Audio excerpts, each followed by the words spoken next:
Good morning, everyone. Okay. Can we sort this out? Awesome. Awesome. Thank you. Good morning, everyone, and welcome to this event, which is going to have at its core a presentation of the study on how investment opportunities in Moldova and Ukraine can contribute to future Ukraine's reconstruction and current Ukraine's recovery. And thanks so much for being with us here today. Especially thank you to the Ukrainian colleagues who have made an effort to come to Chisinau and to participate in this conversation.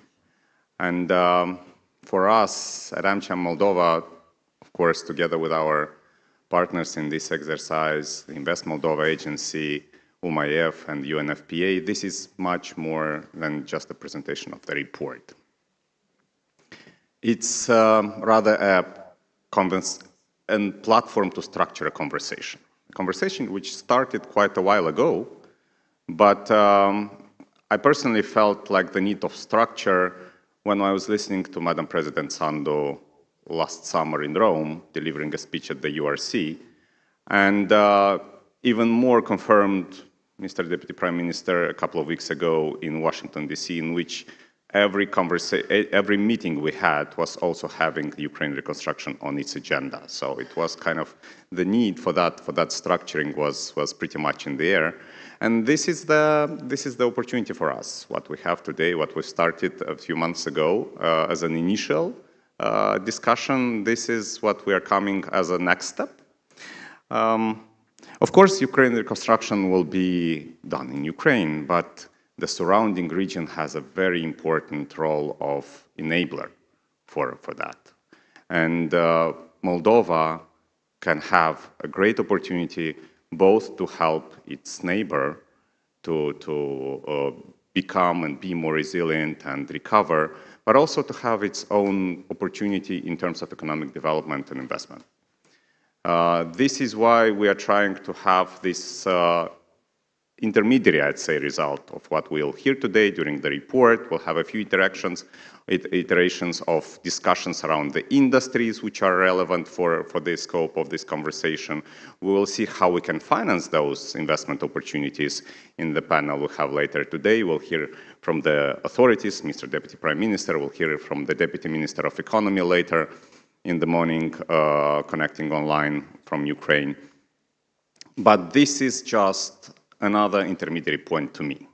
My goal is to have this point something we'll build on in future very detailed and very punctual discussions on the specific opportunities. Later this month in Brussels or in June in Gdańsk at the URC, we want to make this conversation more and more relevant so that in a few months we will have specific results to talk about. And with this being said, I'm glad to open this event today and to offer the floor to Mr. Deputy Prime Minister, Minister of Economic Development and Digitalization. That's a long title. Please welcome Mr. Razmuties.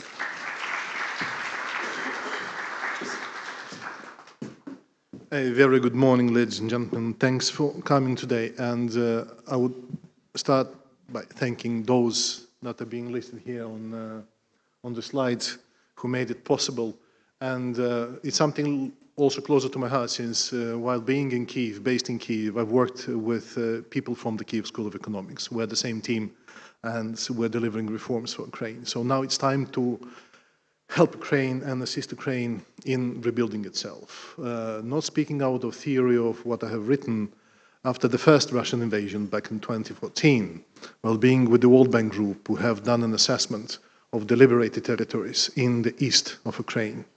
And the amounts were significant. Now we speak about incredible amounts. And it's not only about funds that we need, but we need also people, expertise, experience, knowledge sharing. And even, as I always say, and others are saying, Moldova being a small country with a big heart, we're also ready to shoulder all the efforts of the international partners and Ukraine itself to rebuild it. And I hope rather sooner than later. The last events around Ukraine and around Moldova, my personal opinion, were targeted directly towards us. The Dnistru River pollution, then the blackouts, the possible blackouts that we have avoided all of us together after hitting the electricity lines, the high voltage pillars on the Ukrainian soil, Moldovan property, is nothing else than a direct aggression towards the Moldovan people as well, and the Moldovan country as well. We have to understand that. We have to understand also that it will be a titanic work ahead of us after the war stops. And as I was saying, I hope rather sooner than later. So, that being said, you've heard us not once saying about a different vision we have within the government, how we can position ourselves as a country and as a hub. ICT, logistics, industry, transport, to rebuild Ukraine. Just think about a couple of figures that we've discussed while in DC, for instance, together with Alex. 2 days ago, while in Bucharest, with our Romanian brothers, because we want to unite more in terms of assisting Ukraine. And also building what we need to build back home in Moldova, but also growing Moldova. Think about one thing. Moldova has 3 connections, railway with Ukraine. Romania has only 1. So the logic tells us that most of the trade will be through Moldova. And we speak here especially about the eastern part of Ukraine, the western part of Ukraine and southern part of Ukraine, because there will be activities implemented by other partners that Ukraine has, Poland and Slovakia. Last week we discussed it about rebuilding Ukraine while in Bratislava with Madam President. Exactly same discussions. So you see that it's boiling, and we need to do more. So this particular study does show us what needs to be done. Alex says about intermediate results. Yes, because we have to brainstorm a bit and brainwash ourselves what needs to be done and how better position our country in relations with Ukraine going forward. You had us saying that we want to grow here and then launch activities in Ukraine. So that's something that we are working painstakingly with all our partners from the West that we want to bring to the Republic of Moldova. We have the infrastructure which needs to be grown.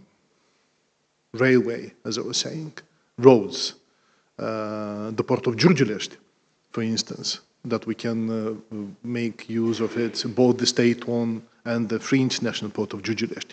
So think it a little bit bigger than just in our silos as ministries or state agencies or individual partners. Why not think about a fund that we can create here in Moldova? There are a couple of existing funds, European Union, the World Bank Group, but think about a fund here in Moldova, a trust fund, multilateral trust fund, where most of you can participate. Why not? And park it somewhere within the government, for instance, within the Organization for Development of Entrepreneurship. Literally, on Monday, if I'm not mistaken, we've approved the steering committee of a new fund to be launched by IOM here in Moldova, which links diaspora, which links the green agenda. So they're already the first birds that came. It's spring at the end of the day, no? So let's have a fund. Certainly we cannot compete with other bigger trust funds, multilateral trust funds.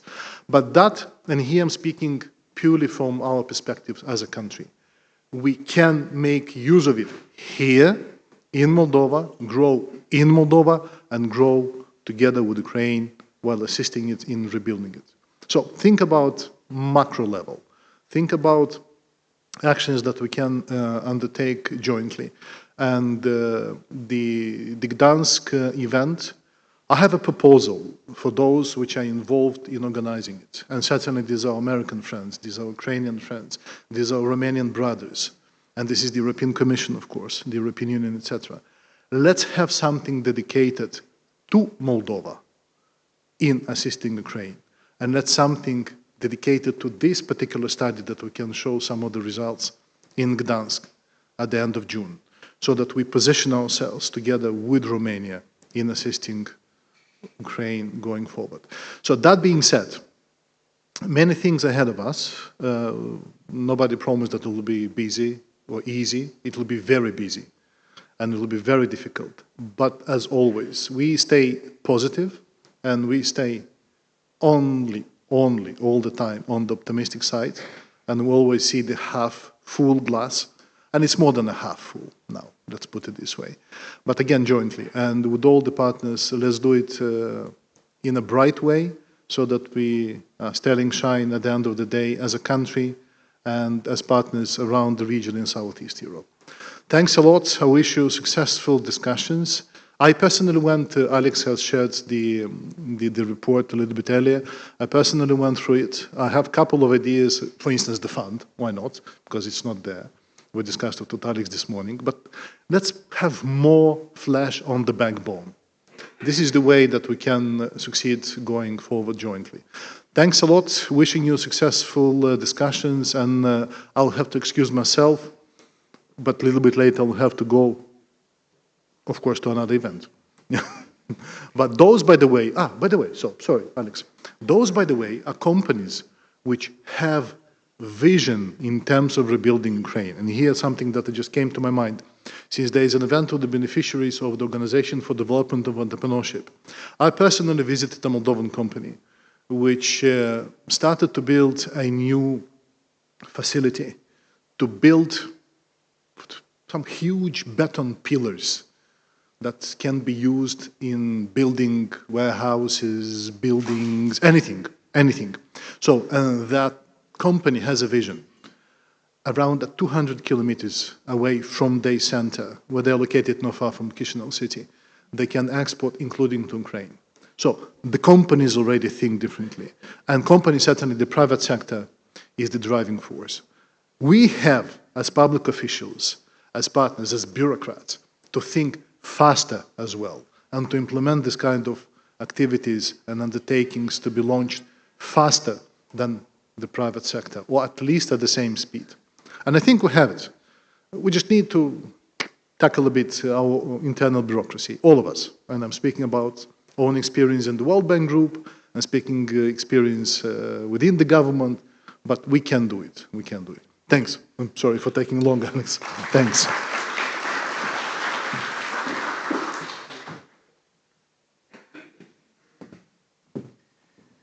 Thank you, Minister. And what I love about these brainstorms of ours is that they turn into specific actions which unfold, and certainly will reach a result if we have this approach. And since you've mentioned a few institutions which are part of the conversations, potentially like ODA, we cannot go further in exploring the findings of this report without having on board institutions which will take care of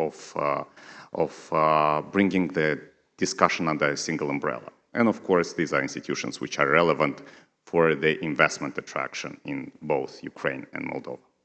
And for that purpose, to unpack that a bit, I will kindly invite Marina Hlestun to the stage to talk about Invest Ukraine mandate and how we can connect the conversation to its mandate.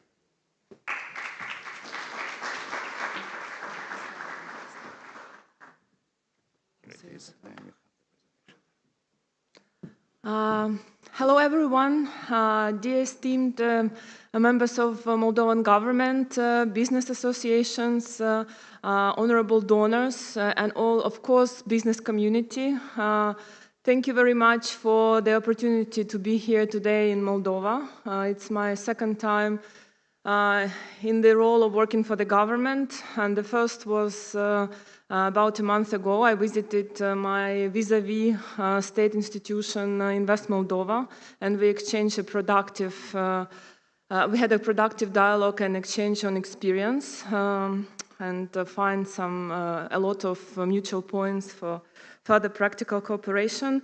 And today I'm glad to be a part of the reconstruction catalyzing dialogue when we speak about finding some synergy in order to scale up and ensure more rapid reconstruction of Ukraine, but also with it to contribute to the growth of both countries and, of course, strengthening their partnerships in all areas. I personally love the idea of a mutual fund, and it could be a joint deliverable signed at URC 2026 in Gdansk. Just like an idea. So let me a bit introduce Ukraine Invest, since we are speaking here about some systematic structured plan for another maybe 5-year decade. So we need to know each other from the institutional point of view. Ukraine Invest acts as a practical partner for investors and international companies working with Ukraine. We support the full investment process from identifying opportunities and structuring projects to facilitating cooperation and coordination with the government and local partners. Importantly, we also work to connect business across borders, helping build partnerships between Ukraine, Moldovan and international companies in our case. Our goal is to make cooperation more structural, transparent and result-oriented so that we have efficiently and successfully implemented projects in Ukraine or cross-border jointly with Moldova. Ukraine's economy has returned to the growth despite the war, demonstrating strong resilience and primarily to the strengths of people inside Ukraine and people outside Ukraine, and also unprecedented support from all our partner countries. This opens, at the same time, EU integration is progressing rapidly, creating a more predictable and aligned business environment. This opens practical opportunities for cross-border cooperation with regional partners, including Moldova. Ukraine's recovery is focused on key sectors such as energy, agro-industry, transport, manufacturing, and for sure defense. These sectors are highly interconnected with regional markets and create strong potential for cross-border cooperation. For us and Moldova, this means practical opportunities to participate in supply chains, logistic routes, and joint production. Ukraine's reconstruction needs, according to the latest report from the World Bank on needs, damage and the reconstruction needs assessment, exceeds 580 billion, creating investment opportunities of over 300 billion across key sectors. It means that that's a great opportunity for private capital and institutional capital jointly be engaged in a number of very important projects. For regional partners, this means access to larger scale projects and the ability to participate in supply chains, infrastructure development, and cross-border logistics. Importantly, these opportunities are not limited to domestic investments. Many of them require regional cooperation when it comes to cross-border coordination and joint investment efforts. Investment flows.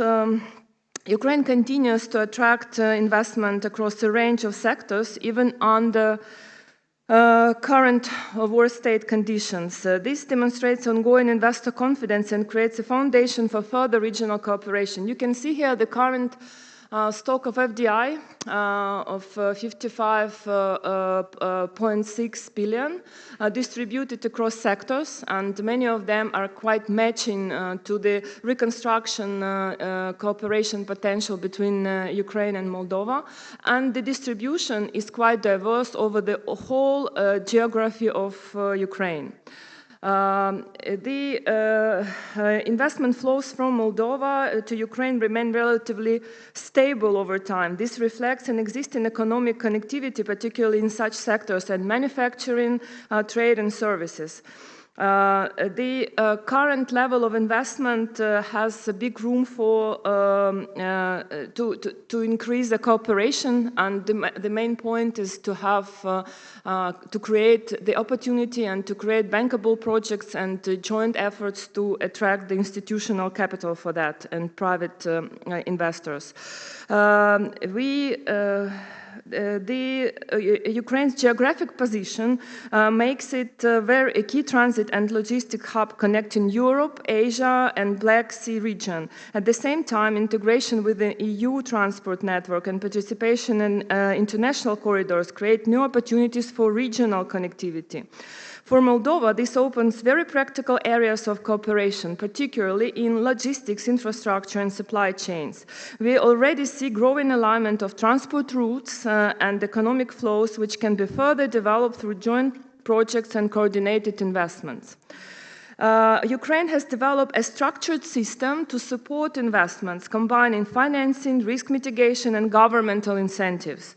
On the financing side, projects are supported by international financial institutions, partner countries, development institutions, and export credit agencies with different types of facilities enabled to support the investment income to Ukraine at every stage of investment projects. At the same time, government provides a range of incentives, including tax benefits, support for industrial parks, infrastructure support, and public-private partnership mechanisms. Together, these instruments create a more secure and structured framework for implementing projects, including cross-border initiatives. Ukraine investment framework, this is something that can be attributable to both countries because it's all related to European Union funds and program to invest in Ukraine and other countries. The Ukraine investment framework is the EU's main instrument to support investment in Ukraine with a total budget of 9.5 billion of blended finance.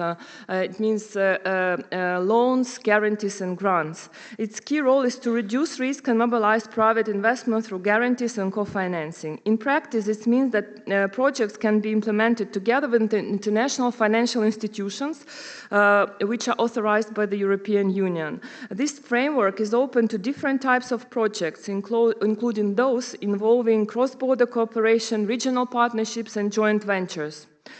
These are main pillars of Ukraine facility, and Pillar 2 is exactly Ukraine investment framework, which I've just spoken about. Financing in Ukraine combines international and domestic instruments, allowing projects of different sizes to access suitable financing. This is just to give a view to understand how it matches to the current universe of financing in Moldova, and in the end, those instruments could be blended.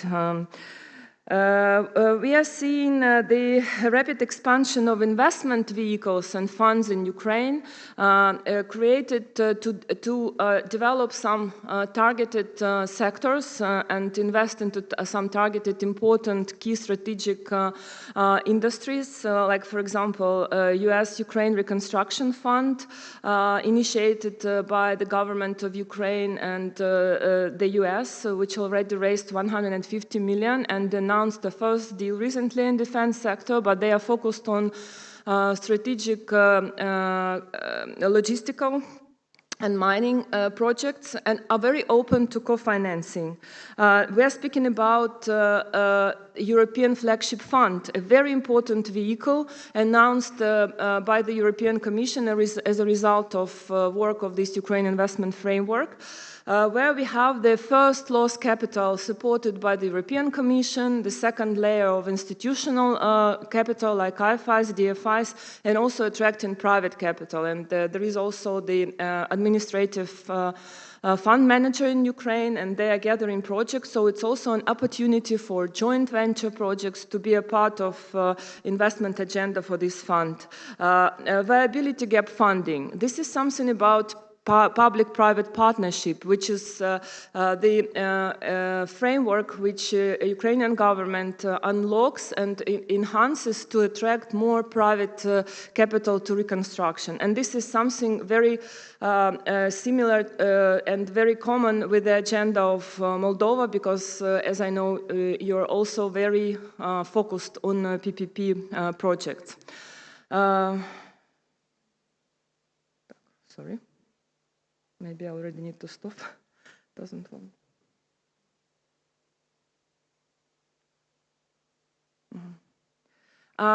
Here you can see the risk mitigation instruments. When you speak about Ukraine, you can say that there is a war there, but if you think from investor perspective, you always ask yourself whether those risks are managed. And in Ukraine, there is unprecedented backing of risk of war by different solutions, including war risk insurance. And we have currently facilities from backed by DFC, by EBRD, by different export credit agencies by Lloyd's, ensuring that every investor project stage can be covered by this or that type of insurance product covering war risk insurance. We speak now about supplying equipment, and it can be saved 45 days and insured in the port of Odessa, for example, and it's insured in case of any damage. We can speak about the foreign direct investments and financial insurance.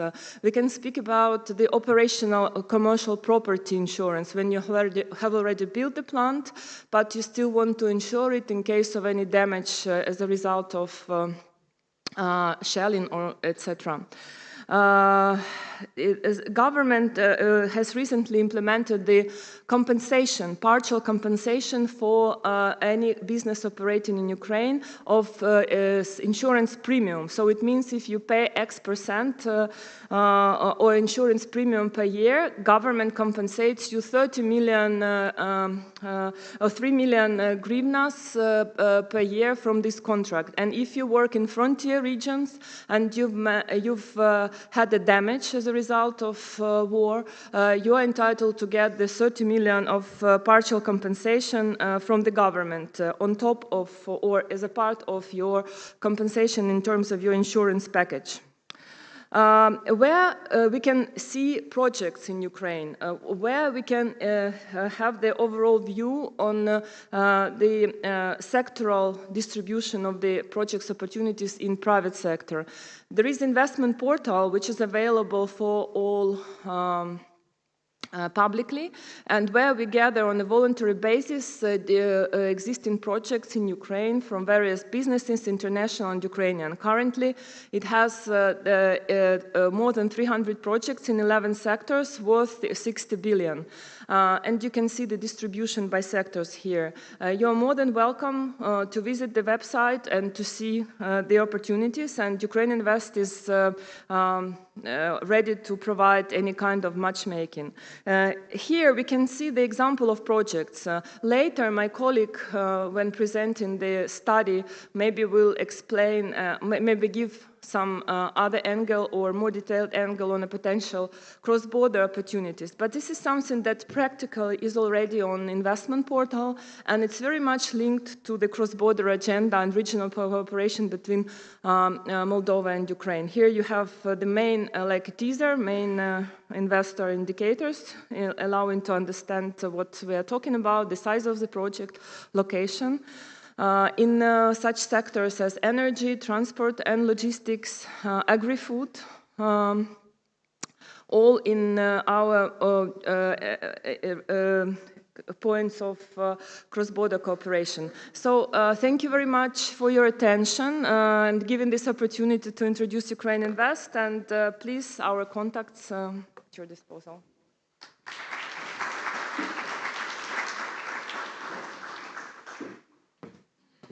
Thank you so much, Marina, for this very insightful presentation, and thank you for making the effort to arrive at 3 a.m. in the morning from London and to be with us today in the morning. That's quite an effort, appreciate it. Before transiting to Mihai and talking about Invest Moldova, I recalled two elements which are logistics-wise but are relevant, I think. We will have conversations in panels in 3 languages. To make it as meaningful as possible. So it will be Romanian, Ukrainian, and English. Translation is here available, that's one.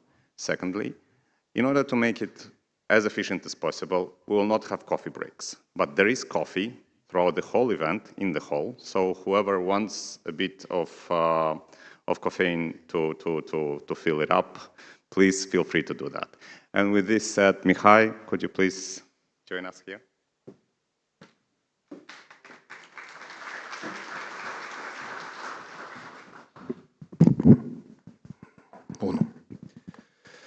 Madam Minister, dear colleagues, ladies and gentlemen, a very good morning.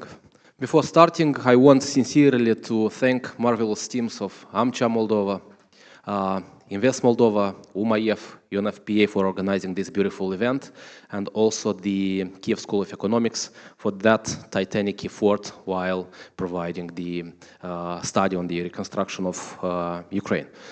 So the Invest Moldova Agency is a public institution under the Prime Minister Office responsible for the investment attraction, aftercare, export promotion, country branding, and diplomatic economy on the two sides. So for the foreign diplomatic missions accredited in Chisinau, as well as for our from abroad.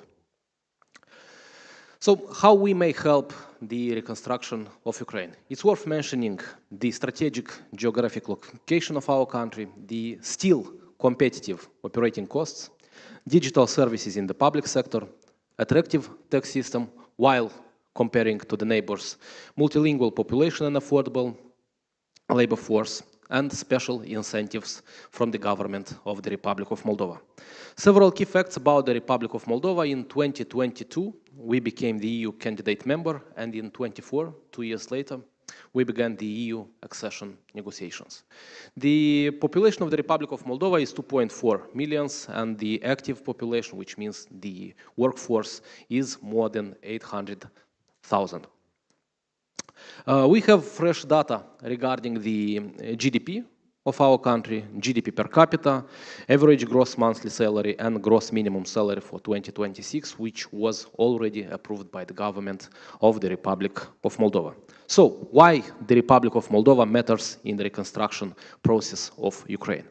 Industrial land from 5 to 10 euros square meter, highest gross rental yield in Europe. This one is based on our recent study on real estate market, which we developed and presented at the beginning of this year.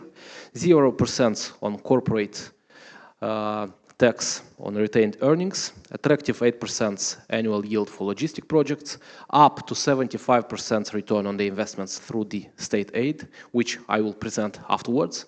1.9 billion euros from the growth plan provided by the European Commission, simplified work permits for citizens from 47 countries, and free trade agreements providing access to a vast market with almost 1 billion potential consumers. The structure of the exports of the Republic of Moldova for 2025 shows that we exported goods 3.78 billions. In Ukraine, we exported almost 300 millions, and the main products exported or re-exported were petroleum oils, electrical energy, gray spirits, medicaments, and air conditioning. At the same time, it's worth mentioning that according to the structure of the Republic of Moldova's exports, more than 67% goes to the European Union market. What do we import? We import goods for 10.9 billion, which is a great gap for the trade balance, almost 3 times. For 2025, we imported about 10.9 billion dollars goods. The main markets from where we do import is Romania, China, Ukraine, Turkey, and Germany. At the same time, the vast majority of goods imported into the Republic of Moldova are from the European Union, responsible for almost 55%. We are doing better at exporting services. While we have a trade deficit in trading goods, we have a profit in trading services. We have already fresh data for 2025. For last year, we exported services for 3.2 billion US dollars and imported 2.1. The total FDI stock as of today in the Republic of Moldova is almost 6.3 billion US dollars, and 85% of those are coming from the EU countries. The main interested sectors for the investors are the financial sector, manufacturing, trade, and ICT and energy sector.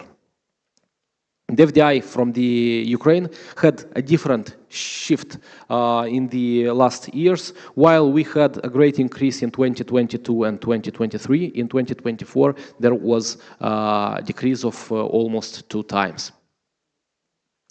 The net change in FDI stock in the 5 years shows, as what was presented in previous slides, that the main are coming from the European countries: Austria, Bulgaria, United Kingdom, Romania, and Estonia. It's a rhetorical question why investing in the Republic of Moldova, but it is worth mentioning that in October 2025, the Republic of Moldova adopted SEPA, which is electronic money transfer within the European area. According to the National Bank of Moldova, for the first 6 months, there are already reported savings of more than 6 million euros, which means there are already sufficient money to be reinvested. At the same time, it is about saving not only money, but also time for the economic agents. It's worth mentioning the accession to the NCTS. It is a European transit system, a common transit system for European countries, which allows the Moldovan exporter with only one single custom declaration to provide the goods to Paris, to Lisbon, or to London. There is no need of other additional transit declaration or other custom documentation. At the same time, last year was created the International Stock Exchange of Moldova. We do expect the first listings during this year. Now they are in the process of licensing within the National Commission for Financial Markets. At the same time, we are very good at the digitalized public services. There are already over 77% of business public services digitalized. The target of the Ministry of Economic Development and Digitalization is to have a fully digitalized public services till 2030. In comparison, in Romania, there are only 26% of public services digitalized. Yearly in the Republic of Moldova are about 63,000 students, from which more than 10% are foreign students. We have 16 higher education institutions and 14 centers of excellence, including dual vocation education. Indeed, the Ministry of Education and Research is trying to change the paradigm and to change the students by specialties. You see, traditionally there is economics and law. We want to change to have more specialists from manufacturing and processing, engineering and architecture and construction. The fiscal system is quite investor-friendly in comparison with other countries. We have 12% on corporate income tax, 12% on personal income tax, 6% on dividends, and the general rate for the VAT is 20%. At the same time, we have reduced rate for the VAT. It's for the agriculture products, for energetic sector, and for the pharma. On behalf of the government of the Republic of Moldova, there were set several strategic sectors for investments. Is the Moldova IT Park tax regime, the national program on industrialization, which supports six key industries and opportunities in the critical infrastructure like renewable energy and hard infrastructure. Regarding the regional state aid scheme, it is available for projects worth more than 10 million lei or €500,000. It is available for the sectors like automotive, electronics, chemical and pharma, construction materials, agri-food processing, and it works as follows. Depending on the place of your investment, whether it is located in the center of the country, then the eligibility will be 50%. If it is located in the north or south, the eligibility of the total amount of the project will be 60%. It works the follows. 25% is the direct cashback to the entrepreneur or grant, and the other 75% are the partial exemption from the income tax for a period of up to 10 years.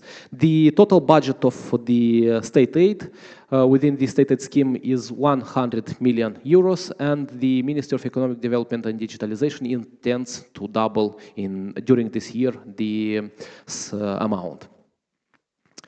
Eligible costs for the state aid scheme is land, non-residential buildings, engineering, construction, machinery and equipment, transmission installations, mineral resources and fixed biological assets, as well as intangible assets like licenses and patents, know-how and technology, trademarks and franchises, websites and IT solutions.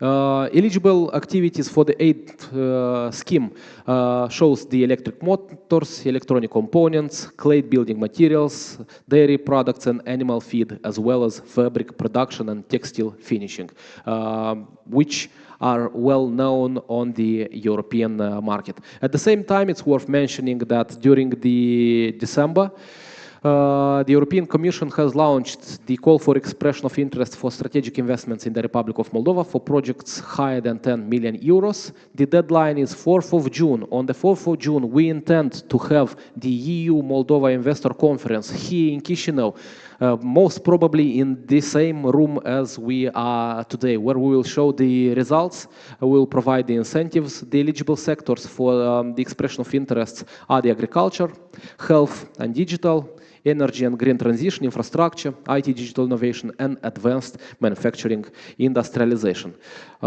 Yes, thank you, I'm out of time, but I will try in brief to describe those strategic sectors which would be of interest in the potential future reconstruction of Ukraine. Is the construction materials industry. Sorry, Stefan, we need to adjust the logo of Lafarge. Okay, we will do it. Logistical and industrial sector, as I said, according to our fresh study, you may find the yields for the logistics, for the warehouses, which shows indeed a great rendement in comparison with our neighbors. The electrical system, according to the Ministry of Energy, the construction of 3 new power lines will fortify the energy resilience of our country. It's worth mentioning the Vulcanești-Chișinău, Strășeni-Gutinaș, and Belt-Suceava.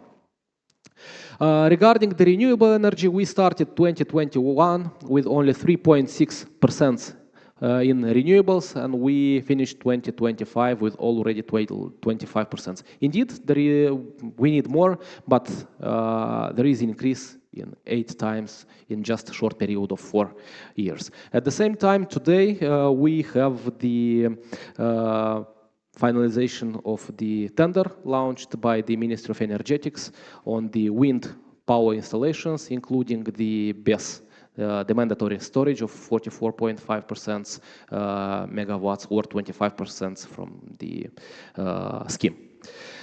Indeed, on the behalf of the Ministry of Regional Development and Infrastructure, there are some critical infrastructure projects upcoming. It's the modernization and extension of Chisinau Airport, Mărculești Airport on the way for the cargo purposes, railway rebuild projects, Giurgiulești port extension, also mentioned by the Vice Prime Minister Osmochescu, logistic terminal at Berești, near the Romania border, new bridges over Prut, and highway between Moldova, Romania, and Ukraine within the SAFE project of the European Union. At the end, I want to mention that the Invest Moldova agency operates as a one-stop shop, which means that we provide wide range of services to investors, like strategic services, operational support, administrative services, networking, and analysis. After the meeting, you may approach myself or my colleagues who are present at the event. Once again, thank you very much for this possibility. And now I would like to, you will introduce, okay, thank you very much. And I wish you meaningful discussions afterwards. Thank you, Mihai. And I'd actually like to narrow the conversation right now to specific opportunities, because it's very rich in data, both from Marina and from Mihai, if you have seen in figures and numbers referring to each country separately, right? The effort which was done by the Kyiv School of Economics was to bring those numbers into synergetic way in terms of investments which would benefit Ukraine, both Ukraine and Moldova. And I do hope, Mihai, why I insisted to say this, that on 4th of June, in that pipeline of the projects which will be discussed and which should be submitted, hopefully, by that third deadline to the DG and Nest, we will have some of the investment proposals which are in the pipeline designed by Angeliki, which I kindly invite to the stage right now.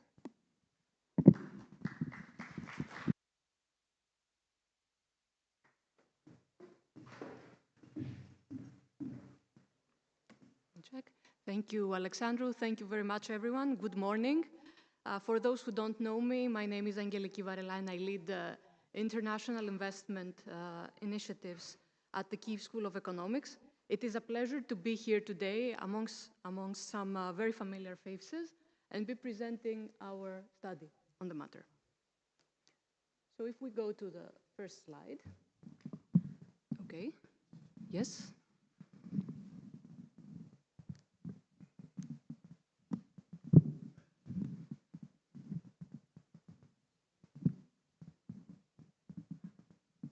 Is it okay now? Perfect. So, for this study, we were asked to explore a very, very practical question. And this question is, what role can Moldova play in Ukraine's reconstruction? More specifically, is there a business case for investing across both Ukraine and Moldova? Can Moldova act as a launchpad for investment into Ukraine? And what needs to happen to translate this into real business collaboration? In other words, the objective of our work is to provide the analytical foundation for deeper cross-border collaboration and strengthen the basis for bilateral dialogue. But our ambition goes beyond analytics. We see this as a tool to support concrete follow-up focused on investment and execution. Because, as spoken before, ultimately Ukraine's reconstruction is not only a national effort. It is a regional opportunity, particularly seen in the context of Ukraine and Moldova's shared European trajectory. And of course, please allow me a couple of moments to acknowledge that this work would not have been possible without the support of our trusted partners, the American Chamber of Commerce in Moldova, Invest Moldova, UMAF, and of course UNFPA, who is bringing together this conference to us. Thank you very, very much. Not only you have enabled this, but you have been very active partners throughout the process. Returning to our key question, what role can Moldova play in Ukraine's reconstruction? To answer this, we combined 4 strands of analysis. Regional deep dives across southern Ukrainian regions bordering Moldova. Sector analytics to identify where cooperation is likely. Mapping of available financing and de-risking instruments. And finally, stakeholder interviews with businesses, institutions, and development partners. For today's discussion, we have simply selected a few key takeaways that we hope will provide very useful context for the discussion to come. But of course, feel free to approach me later in the coffee session, and we will be very happy to go into greater depth. But first, let me please go straight to the core message. Moldova is indeed a credible gateway to Ukraine's recovery. And this is driven by 5 reinforcing factors. First, geographic proximity and connectivity. Moldova shares a direct border with Ukraine and offers access to alternative trade routes, including the Danube, making it a natural logistic extension of the corridor. Second, its strategic role as a corridor towards the European Union. Positioned along the Ukraine-Moldova-Romania axis, Moldova is increasingly anchored in EU integration pathways, which strengthens its role as a bridge to the European markets. Third, the ability to diversify risk operationally. This is important for business. Moldova provides a relatively lower risk environment, allowing investors to structure or split operations across jurisdictions. Fourth, the function as an entry point for phased expansion. It offers a practical staging ground for entering Ukraine, enabling gradual scaling as conditions evolve. And fifth, increasing alignment with European markets. Progress on EU standards and systems facilitates the joint integration into European value chains. At the same time, it is also very clear that this potential cannot be realized automatically. It depends on addressing key constraints, particularly cross-border infrastructure, as was discussed before, border and logistics frictions, as well as institutional coordination. In simple words, the opportunity is there, but it requires deliberate action and on execution in order to unlock it. Now, starting with the regional analysis and zooming in, an important nuance emerges. Ukraine is not one uniform investment destination. Regions like Odessa, Vinnytsia, and Chernivtsi, which are on the border, show very different economic structures, income levels, and demographic trends. This means that entry strategies cannot really be a one-size-fits-all. They need to be corridor-based and region-specific, aligned with local strengths, infrastructure, and cross-border dynamics. And most importantly, reconstruction is not only about economic recovery. It is also about impact. Investments in these regions can support jobs, stabilize communities, and strengthen social resilience. We also see similar patterns reflected in trade. Mikhail saw something similar before. I'm happy to say that the numbers align. But the story is that despite the war, I think this is the key takeaway from this, let's say, type of analysis, The Ukraine-Moldova trade has been growing steadily, around 8% CAGR over the period shown. And importantly, the structure of trade already points to this complementarity, electricity, agricultural products and processed goods that we have been discussing so far. So this is not really a hypothetical economic relationship, but we see it deepening as we speak. And furthermore, it's not only deepening, but it is deepening under pressure, which makes it even more credible going forward. Now, building on this, the next question is, where do we see the strongest opportunities? Again, we hinted at it a bit earlier, but in our opinion, 6 sectors clearly stand out. First, infrastructure and logistics. This is the backbone of cross-border connectivity. Second, energy, where integration and resilience are becoming critical priorities. Third, manufacturing, driven by nearshoring trends and reconstruction demand. Agriculture, with a clear shift from raw exports to value-added production. Healthcare, where reconstruction is creating immediate and long-term needs. And sixth, defense and dual-use industries, an emerging space for structured cooperation. Across all these sectors, the underlying logic appears to be consistent. Combine Ukrainian scale with Moldovan positioning. Scale of demand and production capacity on one side, flexibility, access, and proximity on the other. In other words, what we're trying to do here is create the foundation for regional value chains. Now, a key point, but I don't plan to spend a lot of time here again because we have heard on this, is that financing for Ukraine's reconstruction already exists. In our study, we have covered 3 main pathways for international companies who want to access it. First is direct project financing. The second would be intermediate financing, which is the type of financing usually accessible through banks or other instruments. And 3 is the de-risking instruments, including war risk insurance. Frameworks like the Ukraine Investment Framework, on which you have heard earlier, already mobilize billions. More specifically, the Ukraine Investment Framework is a 9.5 billion instrument, and under its umbrella, 3.4 billion have already approved through direct and intermediated programs specifically for the private sector. This, as said earlier, just making a summary here, is including guarantees that cover risk, blended finance, and technical assistance. So once again, what we see here is the issue is not the availability of capital itself. The real structure is structuring and accessing it effectively, which means more or less building the bankable projects, aligning with IFI requirements, and creating the right partnerships. But this is precisely where things become to get interesting. Because what we see already is this. IFIs and DFIs are financing infrastructure in Moldova that directly supports Ukraine's reconstruction. For example, you see on the slide, road and rail upgrades connecting Ukraine to EU corridors.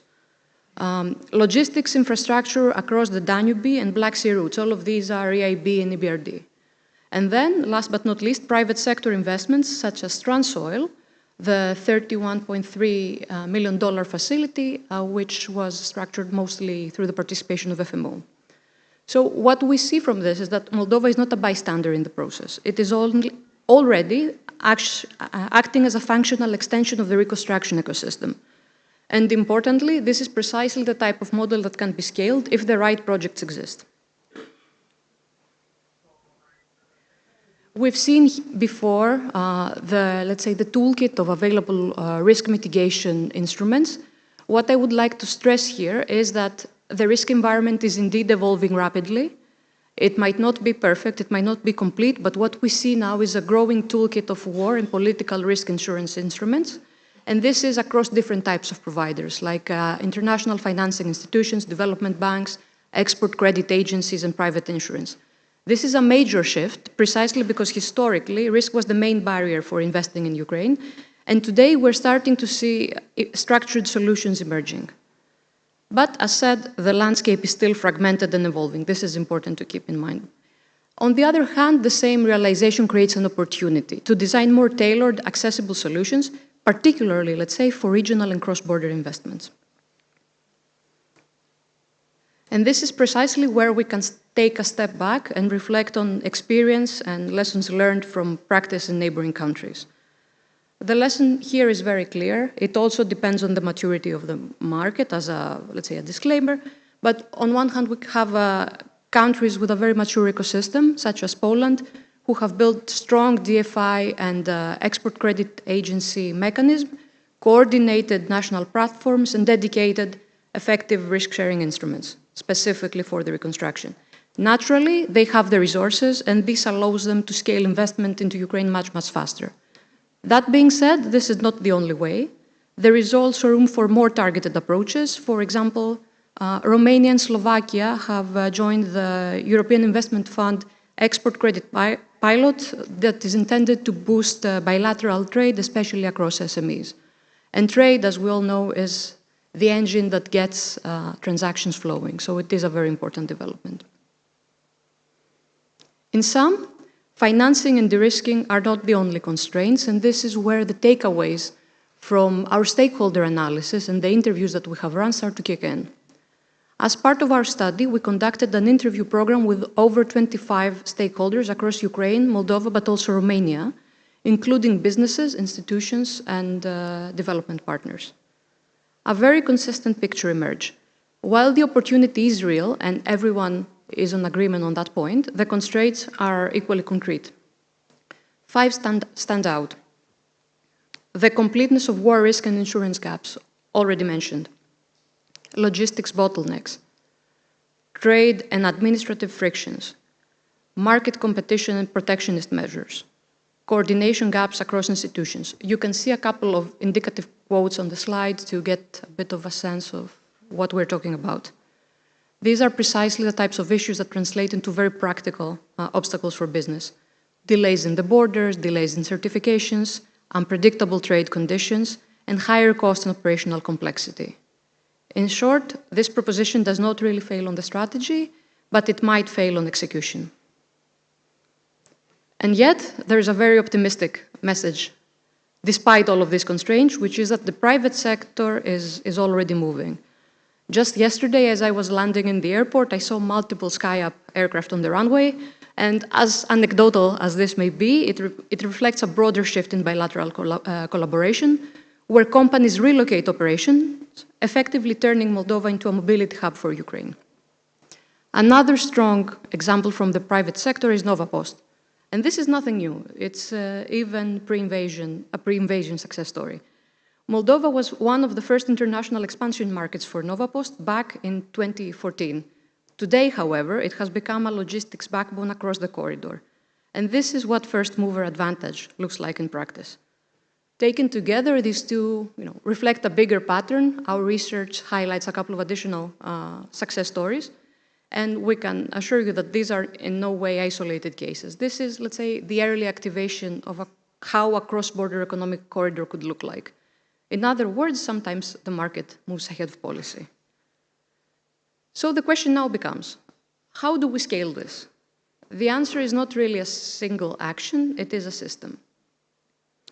In our study, we grouped our recommendations into 3 areas, each of them directed at a different set of stakeholders. First, a series of recommendations on strategy and governance to create alignment and reduce this kind of friction shown before. This includes anchoring cooperation in a trilateral framework between Ukraine, Moldova, and Romania, coordinating delivery of cross-border infrastructure, and addressing bottlenecks through, let's say, joint trade and regulatory mechanisms. Second, and this could arguably be, let's say, the most critical for our study, financing and project pipeline. We mentioned it also before. This is where the execution happens. The capital support is at least partly there. What we need is a pipeline of bankable cross-border projects. This means stronger coordination with the IFIs and DFIs, more structured financing envelopes, if possible, dedicated financing envelopes, and last but not least, identifying and developing concrete investment opportunities that can move forward now. Third, enabling the private sector, because ultimately delivery will be private sector-led. In addition to structured matchmaking and project visibility, there is one element that stands out here, and this is no other than building workforce and skills partnerships aligned with reconstruction needs. Because without the right skills base, even financed projects cannot be delivered at scale. I'm a bit conscious of time, so please allow me to summarize. Yes, Moldova can indeed play a critical enabling role in rebuilding Ukraine as a platform, as a connector, and as a gateway. And if structured properly, this corridor, Ukraine, Moldova, Romania, can become not just a support mechanism, but a core European artery. Thank you very, very much for your attention, and I will be very, very happy to continue this discussion and answer any questions during the reception.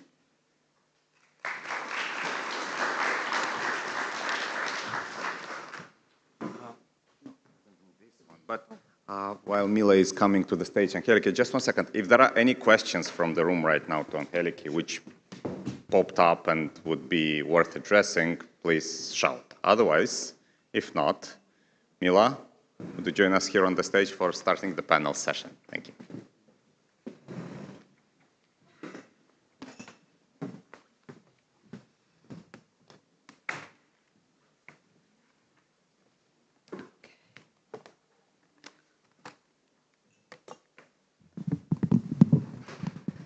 Okay, Angeliki, thank you very much for setting the ground of the further discussions, panel discussions that we'll have, the ground and the tone.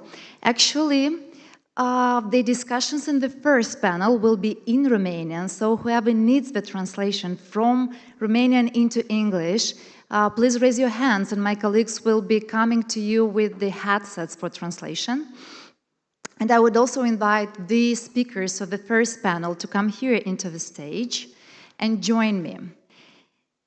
So while I'm still doing the transition to the first panel, I want to let you know of what was the logic behind the following agenda and the panel discussions that we have proposed to you. Angeliki actually answered a very valid question that we have posed to be answered by the study. What is the business case for Moldova in Ukraine reconstruction? And then there was a lot of hard work behind it to put together this project and make the study. But the answer, I hope, will be very rewarding. I already had this morning the discussion with one of the participants. And it was a very rewarding and inspiring thing that I have received. So the idea was the following, and the mentioning was the following, that Moldova is the only country in the region that is not financially exploring the potential of the geopolitical situation. That's why we decided that after having the results of the study presented, we will have very practical panel discussions with representatives of government authorities, of businesses, and representatives of the development partners to hear from them if they validate the results of the studies and the opportunities that have been mentioned, or they invalidate them. It will be very interesting to hear directly from business if they already see the potential, or maybe they are more concerned with the constraints related to that potential. That's why I think it will be a very insightful discussion. And now I would like to invite the panel speakers, so don't be shy, come into the stage. Doamna Ministru Agriculturii, doamna Ludmila Catlabuga. Ștefan Birău, CEO, Holcim Moldova. Maxim Casian. Mrs. Ludmila Catlabuga, Minister of Agriculture. Stefan Birău, CEO, Holcim Moldova. Maxim Casian, Director Proficiat. Viorel Varzar, Founder, CEO, Artenox, and Valentin Bohaiciuc, Head of the European Integration Office, Regional Development Agency of Odessa region, and he will join us online.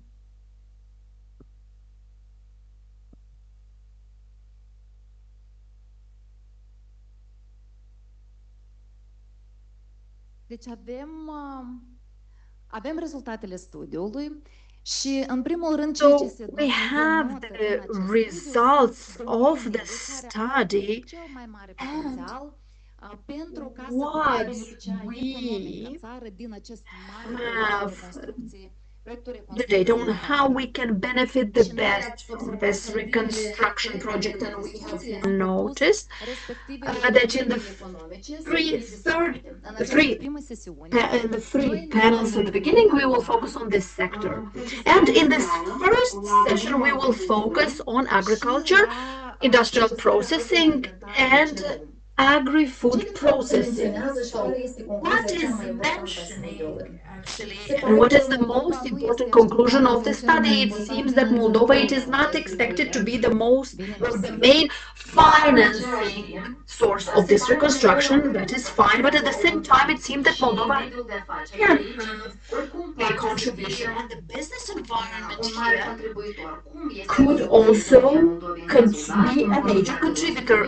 So how could Moldova play this role? It could represent a gateway type economy, which would represent the entry point of certain contributors of certain businesses for the reconstruction project. It could represent an operational platform. Why not?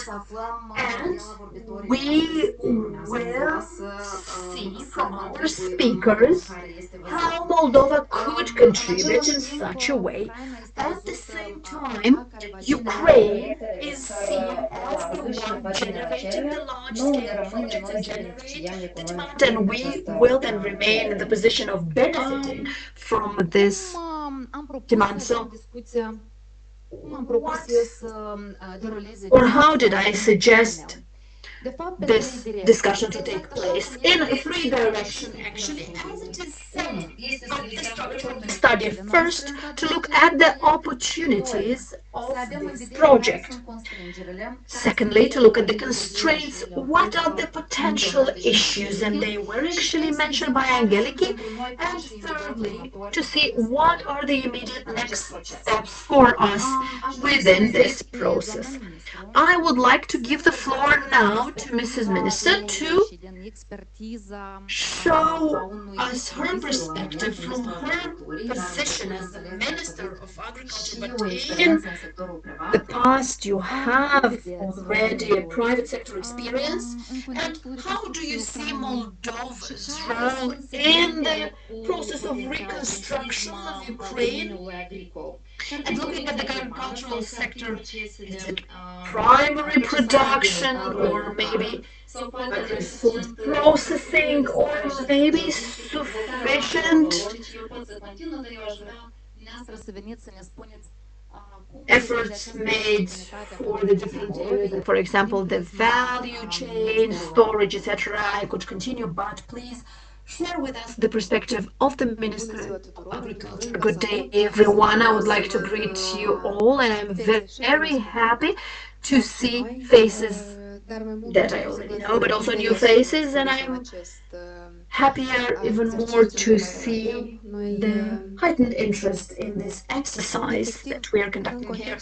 So, in the context that we presently live in, you have actually answered the question, but I would like to provide background information. So, regionally, we are the neighbors of Ukraine, and firstly, I would like to mention that when the invasion started in Ukraine, I allow myself to say it, we are the first ones and we are the closest, and the reconstruction process basically has already started, was initiated once we've welcomed and hosted Ukrainian citizens in our country. And we have a large number of Ukrainian citizens are presently in the country in Moldova. So what takes place in the agri-food sector in Moldova and the government program that was developed, the priority of processing, of industrialization and storage represents a priority, and the transition from producing raw materials and reaching the added value, that's our key goal. So I don't believe that we can stand aside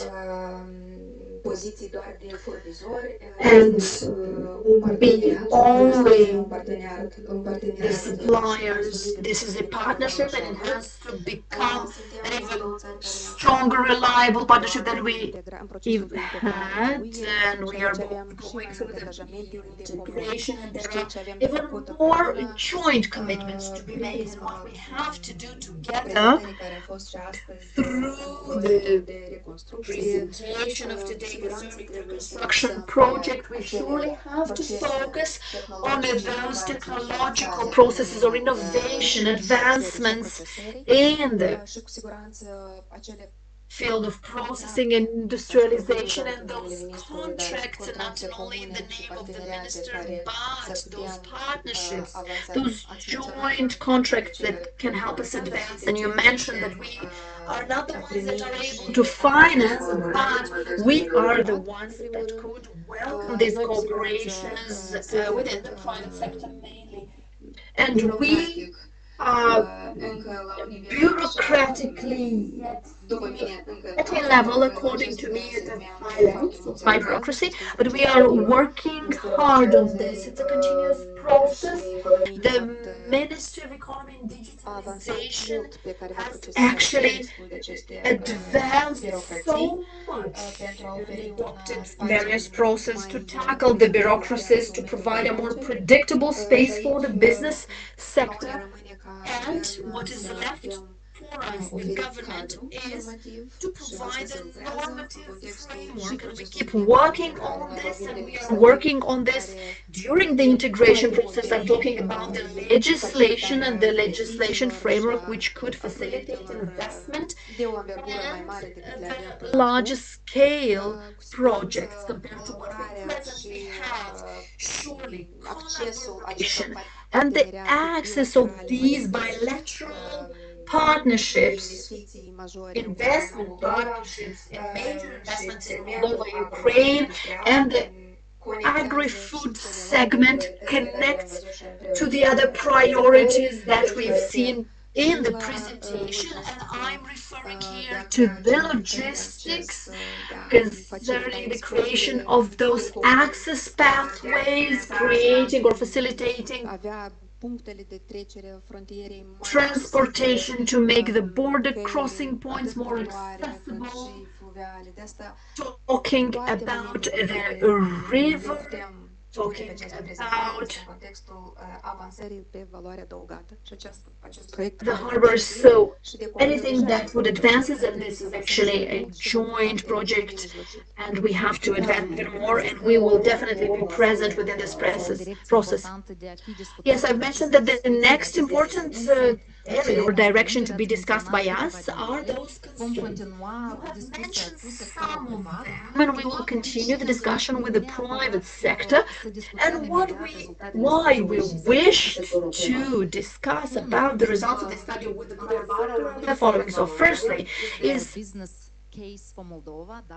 there a business case for Moldova? Do we have the businesses already involved in this process, or do we see these to be palpable business opportunities for the future? Secondly, we would like to ask you to share with us a bit about your passion, and I do hope that your statements will rather validate than invalidate those opportunities, because there might be this perspective as well that what was presented does not actually describe our reality, and that within 2 or 3 years we will be lucky enough to capitalize on these opportunities. We have passion, and we have many participants here in the room today, and we have many online participants, not only from Moldova, watching the live streaming, and those interested in reviewing the results of the study will have the opportunity to download the study from our networks, but they will also be able to review again the Kiev School of Economics presentation as well. So, returning to our speakers from the private sector. So, Stefan, first of all, thank you very much for supporting the achievement of this project. Once you've heard the idea of this project, talking about the general idea on estimating concretely the benefits of this project for us, the businesses from the Republic of Moldova. At the same time, you are the one who is very passionate about the potential of this partnership.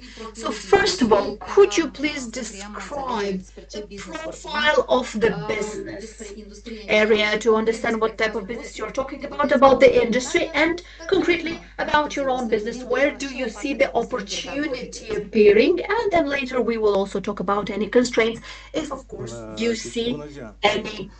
Good day. I personally am very happy that this event continues. This idea was born maybe 2 years ago, and we were insisting on understanding how we could raise awareness about the importance of Moldova's participation in the reconstruction process of Ukraine. And here we are having these discussions to which everyone could contribute. I am really thankful to Kyiv School of Economics because they took on this role to study these opportunities. Whole theme company, I'm very happy that we were able to contribute. We were the former Lafarge company, but as of March 17 has changed its identity, took over its international identity, Holcim. So we are Holcim in Moldova as well. So I believe, I hope that this confusion will be eliminated. So, about opinions. So this study that our colleagues from the Kiev School of Economics have conducted, this is a study with very obvious outcomes, results. We, in a way, knew all of these already, but sometimes you need someone from outside to give you an additional opinion, a third-party opinion to confirm what you already know. So, we've confirmed it, and the question is, what do we do next? My opinion is that the response is obvious. Again, one important outcome of the study is that we need the involvement of the authorities at the highest level to take on this initiative, to be courageous, to enter into dialogues, to discuss, and to commit to a joint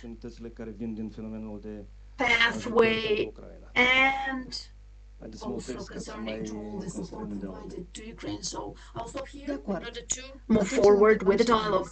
Yes, I agree with you. Then I will go to Maxim.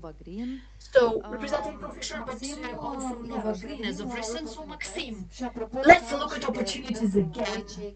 And for you, those who apparently are all involved in industrial processing, but the opportunities might be different. So let's talk about the entry points, about business models that you believe to be the most efficient and functional from the perspective of your business, and please provide some background as well.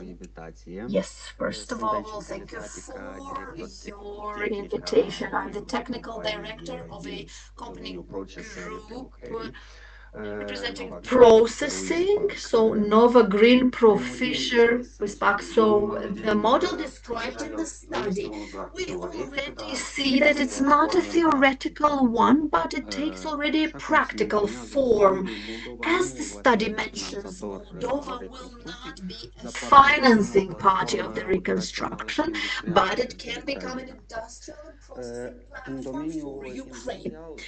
In the industrial area, we see the following opportunities being the operators in the processing of metal and injections of plastics, so equipped and contracting manufacturing industrial partnerships,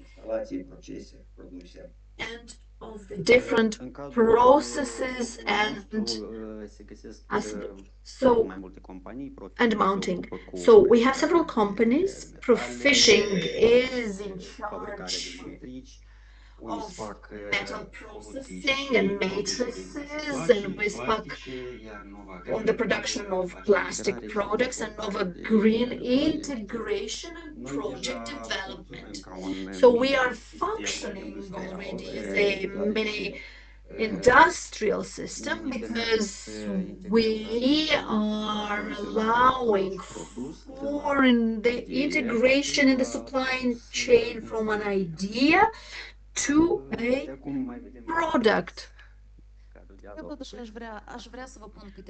Mass produced product. Yes, that's it. Okay, but I would like to clarify some things. I do understand that you already work with our Ukrainian partners. Please share with us one of the things that you believe that you are becoming attractive. Why for the Ukrainian partners you become attractive? Maybe an economic benefit that you are providing through the supply chain you mentioned. And if since the war started, and if in the recent years you have maintained your contractual relations, or if there was diminishing or reduced business, then how do you see its evolution? Maybe even today, or hopefully when the war will end and massively the reconstruction will be initiated. Evidently, we do maintain certain partnerships in Nikolaev, Odessa, Petrov's companies, which presently are collaborating with us. We are producing products for them. They are producing products for us. So this is a partnership that we are continuing for some 10 years. We know each other for around 10 years. We're importing, exporting, we're having the metals, we have the technology, they have the metals. So yes, we can create wonderful things.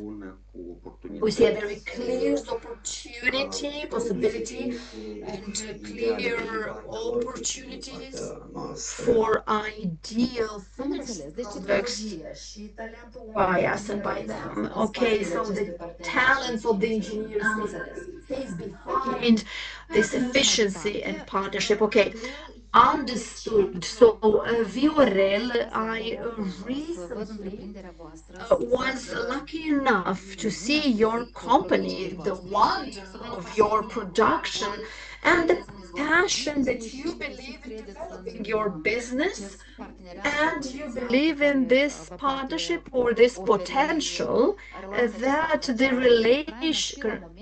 commercial relationship with Ukraine could offer presently, but also in the future when these investments to Ukraine will arrive. So could you please tell us, what do you produce? Why do you think that this is a potential business in this partnership with Ukraine?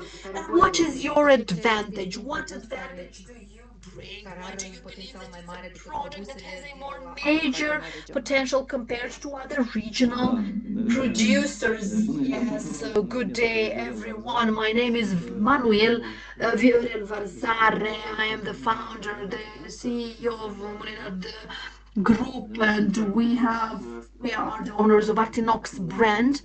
So I'm very happy to be here with you, and I would like to thank the organizers of the today, and Moldova and Ukraine, for this platform allowing us to share and then to address an entire country, Ukraine, by providing, showing our support for them.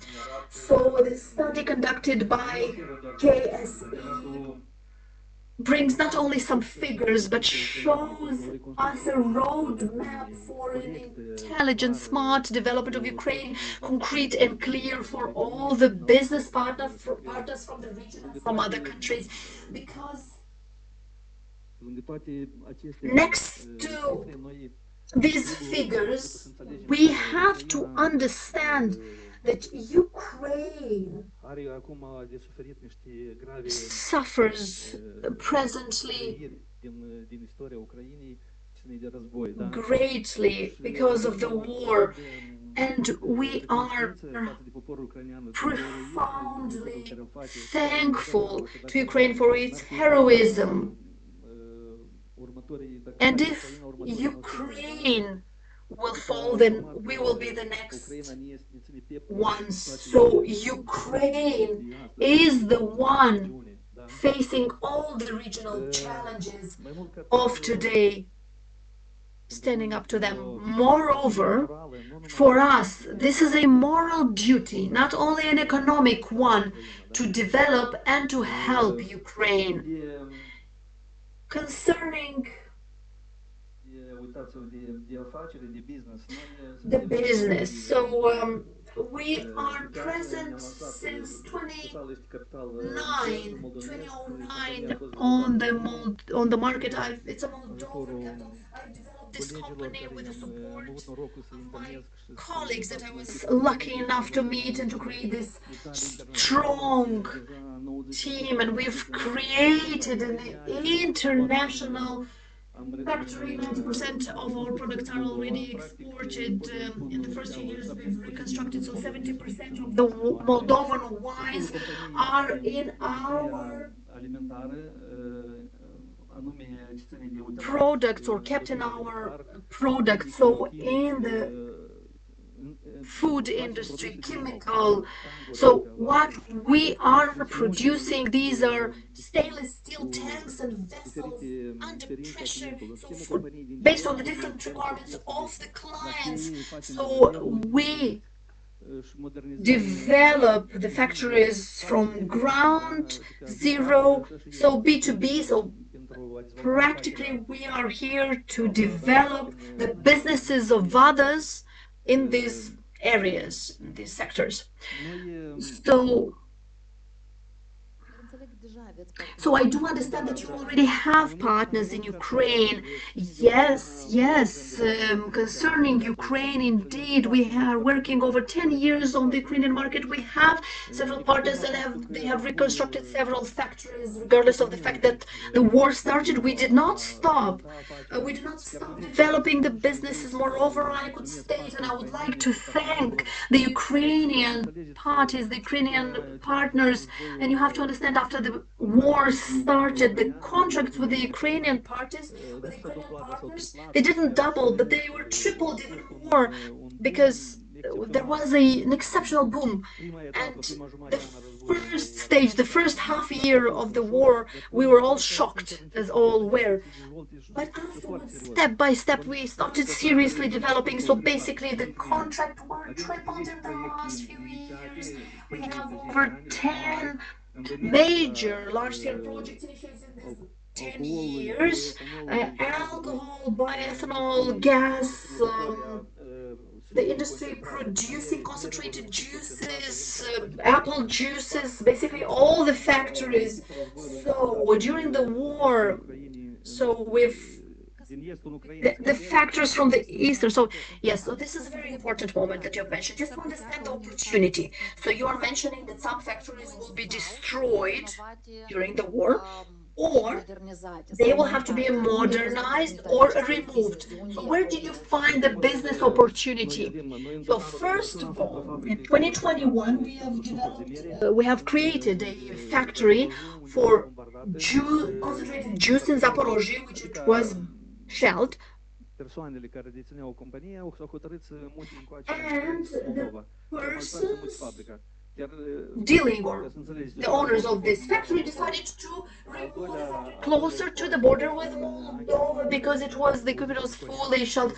And in Ackerman there was a cognac factory, and it was fully pumped 2-3 months ago, and our equipment was installed there as well. And now we are actually doing it right now. We are reconstructing it. So actually, throughout these years of war, what we are doing, we are reconstructing them, we are re-equipping them, we are building these factories from zero. Yes, I do understand. Let's stop here. I do understand. We were talking with Alex earlier. I don't see him right now in the room, but Ukraine reconstruction will start not sometime in the future, but it is an ongoing process, and have to understand this. When we talk about Ukraine reconstruction, we are talking about today, about the present. And through your example, I believe that we are validating this statement. Yes, we honestly, we reconstruct. Presently, what reconstruction means that businesses have to invest. We didn't use anything from what was mentioned, the financial part. So, and people did not actually use those finances. They have to develop, they have to feed their country. You can imagine that we are developing vessels, equipment for food sector. You have to understand where there is food. I don't want to brag too much. However, in international tenders, there is a German company, there is a Chinese company, and a Moldovan company, so Artinox. And just for you to understand the level that we've reached, we have 4,000 tons of stainless steel, and this is a major volume for a factory of our size concerning modernizing or removing, yes, both, and the reconstruction starting at zero, not only modernizing with a major value added. So this is our opportunity, taking into consideration also the other opportunities, the financial funds that are being created at the moment. So we are responding to the two flows of requests. Let's stop here with you because online is Valentin. Dear friends and partners, I'm glad to welcome all of you from the Ukraine. How is the connection? Can you hear me clearly? Yes, we can hear you. Yeah, and we will ask our colleagues to make it a bit louder if it is possible. I'm on my maximum, so... Yes, now it's very good. Yes. Please tell us, because we are discussing here about the opportunities for Moldova and Moldovan business and Moldovan government authorities to seize, to catch the momentum and actually to have this economic benefit. But actually, it's not only seen as with potential nationally, but also regionally, especially for the regions that are closer to Moldovan border, and Odessa is being one of them. You are being part of the Office for European Integration, and I would wanted to talk to you a little bit about this. How do you see European integration for both Ukraine and Moldova as an enabler in this process, or maybe as a constraint? Let's see what is your opinion on this. First of all, I'm very honored to participate in this kind of event, and your event is very important, not only with the concrete steps, but with the encouragement the Ukrainians, which are fighting for general prosperity, for the prosperity of both countries and other European countries together. So as we're Ukrainians and Ukraine and Moldova, we're in the same board and moving forward to European community. First of all, what is most important is institutional and strategical pathway. As you said, I'm representing the Odessa Regional Development Agency, and I'm the director of European Integration Office. And Odessa region is the biggest in Ukraine with 91 territorial communities. So while we're talking in this panel about business, big players on the market, we need not to forget about the municipalities, which are at the front line as soldiers in this process. Ukraine, Moldova, and Romania were already building a so-called triangle, and for the European Union as the regulator, he watches at us in this triangle cooperation, where Romania is the eldest brother, which already got the experience in this process, and he needs to lead us, Moldova and Ukraine, into European Union. So, as Deputy Minister said at the beginning of this event, the bureaucracy is expected to be moving the same way as private business, but for now, we're a little bit even ahead. As an example, as a real example, to prove these words, our agency and the region is participating in the European project, Eurobridge with Moldova, which is operating European funds for 2 million euro, and the project is for 4 years, which is proving the institutional support for communities. And with this initiative, the European Committee launched the process to strengthen administrative capacity in border regions. So Vinnytsia, Chernivtsi are also partners in this project, as well as all Moldovan regions and municipalities.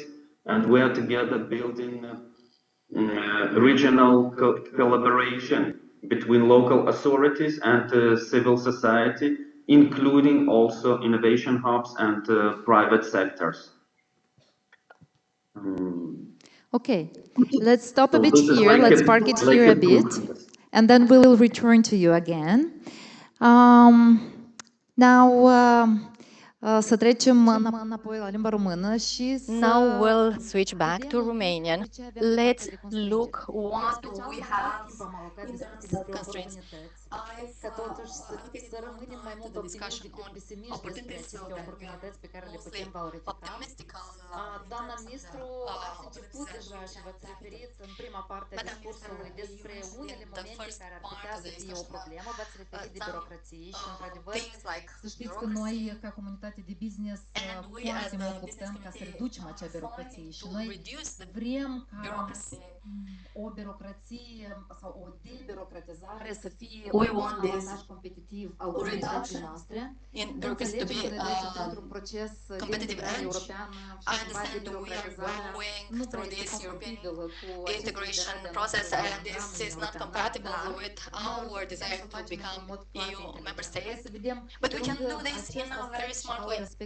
Let's look what are the aspects you see as issues. You mentioned that the institutions need to be courageous and take accountability for their actions, for debureaucratization, and to create this predictable environment for the business. Aici vreau să menționez despre scopul nostru, de fapt, de a fi cât mai aproape și avea cea mai bună colaborare și comunicare cu partea ucraineană la nivelul autorităților și asta deja o facem de mult timp, dar în contextul acestui proiect mare și acestei situații regionale geopolitice, cu siguranță accelerarea și îmbunătățirea acestui dialog trebuie să fie mult mai mare, dar în același timp să ne menținem și de contextul integrării europene și aici ne-ați menționat de faptul că nu prea este compatibil, dar noi o vedem prin prisma faptului de a digitaliza și automatiza multe procese și de a avea ghișeele unice sau de a evita direct factorul uman în contextul obținerilor actelor permisive, minimizarea acestor acte for permits, and European practice shows us that this process is possible. We are heading in this direction also. On the other hand, with the Ukrainian authorities, we need to have this traceability, communication, and to ensure the food security. We are discussing about the agri-food sector. Calitatea și cantitatea, dar quality and quantity dacă ne ajută și are partea important. ucraineană, sunt partenerii noștri We handle the quantity mereu, of dar ce our ține de partners integrare help us, și de but in terms procesul de of siguranță agroalimentară este foarte important food și safety, acest dialog this is îl very construim important, și îl and menținem. we are building, Ce ține de maintaining this dialogue in atragerea și this facilitatea topic. investițiilor, de fapt, In terms de a of crea attracting, spațiu pentru investments, atragerea acestor investiții și a partenerilor pe care business-ul poate să lucreze aici, să avem acea atractivitate de So,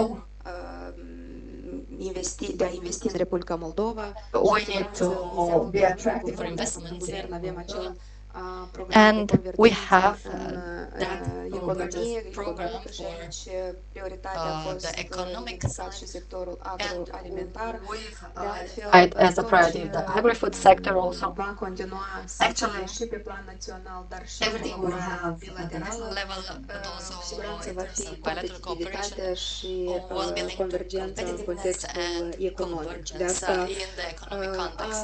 autoritățile sunt țintite și So, sunt deschise the în authorities continuare are și vor avea și open curajul de a and they facilita will have the investițiile courage în to Republica facilitate Moldova, dar și investments acest in proiect Moldova, pe care, la care și s-a and lucrat they will mult also support să this fie project totuși that we've realizat worked on și so să that facem it is parte implemented, să fim parte de fapt de acest proiect, dar inteligent să putem conecta so that toate we procesele can noastre. connect it in a smart way Eu in doar all our vreau să menționez processes. faptul că și în I Republica want to Moldova mention deja that avem multe in afaceri Moldova care we sunt already have many deschise de businesses către ucraineni și noi opened by ținem cont și de asta și creăm Ukrainians. We acest take this spațiu into de a putea consideration. facilita We are și a creating this space încuraja for aceste facilitation afaceri aici or și în Republica encouraging Moldova. such Iar Republica Moldova trebuie businesses să devină in acea Moldova. platformă în care And Moldova should să become that contribuim la acest platform proiect inteligent, de fapt. that would contribute Da, in a aceasta smart este way to this văzut că project. putem fi o platformă So operațională we și should be an operational Stefano, we are moving on to you. chiar aș vrea să fim foarte practici, dar să I would like to be practical and say lucruri care one, cred că two, sunt three cele mai importante things that constrângeri și you trebuie believe să fim are rezolvate most împreună și important în primul rând. constraints Să and nu that fim should be foarte tackled romantici, first of dar all. totuși să fim We should foarte be realiști ce and de we schimbat și need de to be rezolvat. realistic La on curaj what we avem need de to lucrat, change, eu sunt what aici we să vă need dau to work on. și atunci I agree with you that we need to cât și work in terms of courage și avem aceste for discuții for this, but operaționale. also for Ce mai the avem de făcut business. pe partea industriei What voastre? do we need to do in terms of your industry? O să fiu eu persoana cu mesajele mai I will be the one mai realiste. bringing the more realistic Vorbim de messages. construcție, dar We are discussing about nu conștientizăm reconstruction, până la but capăt că noi cu we Ucraina are not avem aware of the fact formale that și informale, we care have sunt formal and considerate informal construcții um, Deci, în cadrul barriers in Moldovei terms sunt of the taxe exports, pentru exportul din especially for Ucraina. cement. Noi facem We conferințe have pe the construcții. anti-dumping În Moldova există capacități de regulations. producție care pot fi In Moldova, we utilizate have pentru production capacity that can be furnizarea de materiale în used to Ucraina, supply dar materials ele nu to Ukraine, funcționează. but they are not Și noi nu putem efectiv să folosim capacitățile we astea de cannot producție. use this. Există taxe antidumping, dar nu pe toate produsele. There's that Există produse care nu sunt anti-dumping tax, acoperite. not for all Din products. același There are dintre products that același are not segment covered de ciment. in Dar dacă încerci să also faci un in terms export of cement. dintr-un If you want produs to permis, export ești a product blocat, that is allowed, you ești are taxat, blocked, ești you are tărit în instanță și îți you recuperezi are taxele sent de 100% forward după and după doi you ani recover de judecată. 100% of your taxes After 2 Avem oportunități de asta, de going to court. Ucraina. We have possibilities to collaborate with Noi Ukraine. colaborăm acum și facem comerț cu Ucraina, dar We are noi now facem having trade with Ukraine, but we are doing this opportunistic way. We have good examples, but overall, in this area, there's a total lack of governance, strategy, alignment.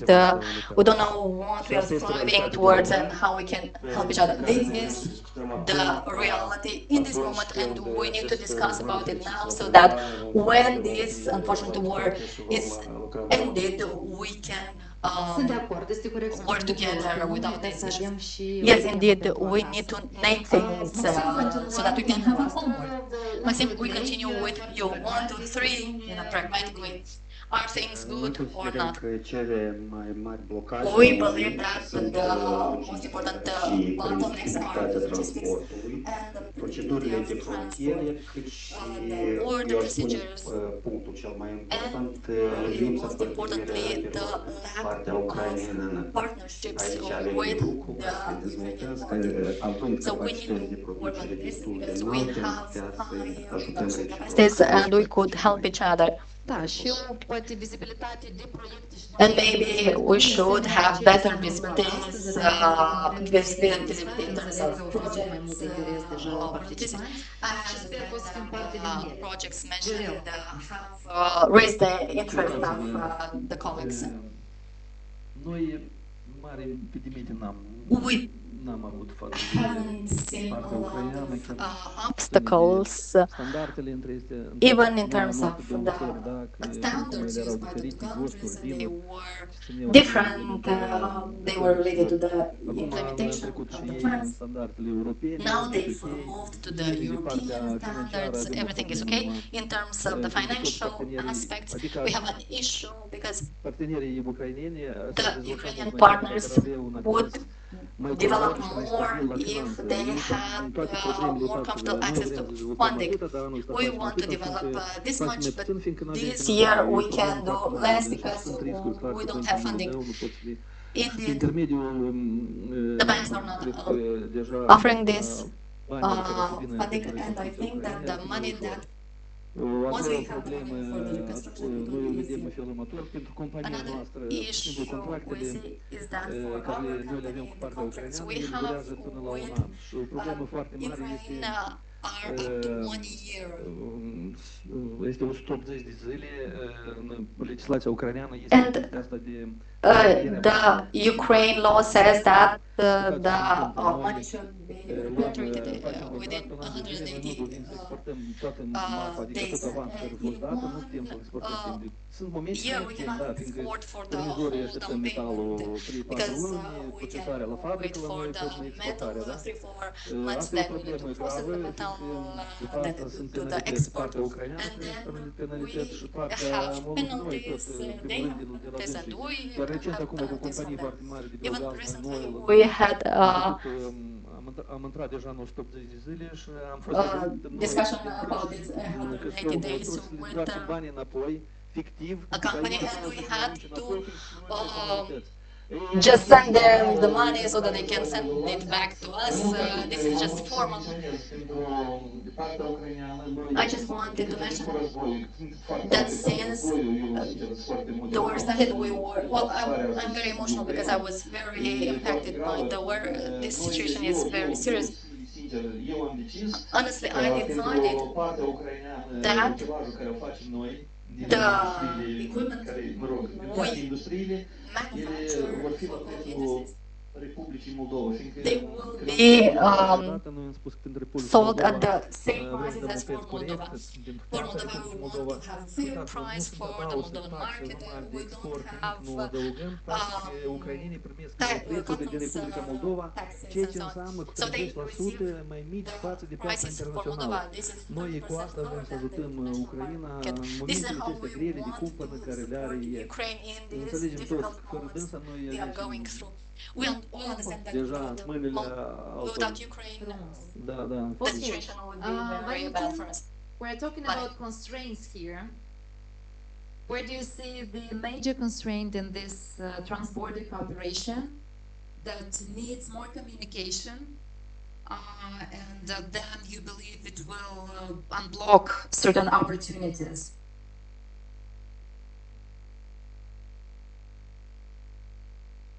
As I said at the beginning of my presentation, the institutional constraints are of the main importance. We're still all disorientated and feeling some inner scare before starting the cooperation in business, in private sector, and only the big players are not afraid and using this opportunity to strengthen its positions. What I mean, that European Union, together with the agency and regional players, try to encourage the society to close a cooperation. And it's not about money, it's not about investment, because many funds are already gathered for rebuilding and resilience of the Ukraine, but to build the institutional cooperation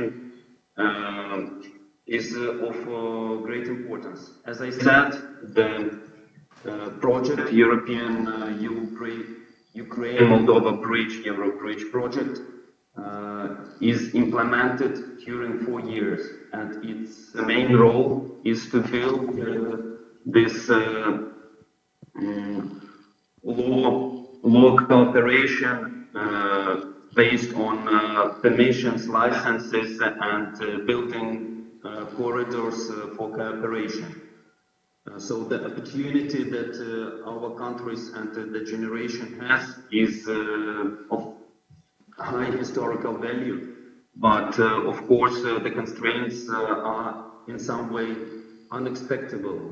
Except this that I have already mentioned, a very important constraint is the workforce. To implement all these projects, to widen the business and to build partnership, we need not only knowledge, but we also need people who will do it. And for this, we need to encourage both countries. And Moldova is of higher importance, because you have chance, while we're distracted to other spheres of life, you have chance to learn the experience of European integration. You have time to work technical issues, to train them, to try them, and to start implementing on your territory. And when the right moment will come, to move it to Ukraine. And the traditional cultural roots that exist between our countries for many years and centuries will help you and us in this, and in some way your experience and your knowledge is already ahead and will value greatly for rebuilding and reconstruction of Ukraine. Thank you, Valentin. I think this is the great note to finalize this panel discussion. We are totally out of time. And the speakers of the next panel are already waiting to come into the stage. Thank you so much. Mulțumesc frumos. A fost o discuție foarte interesantă și foarte de valoare și utilă pentru cei care ne privesc. Merci. Da, Mihai, the floor is yours.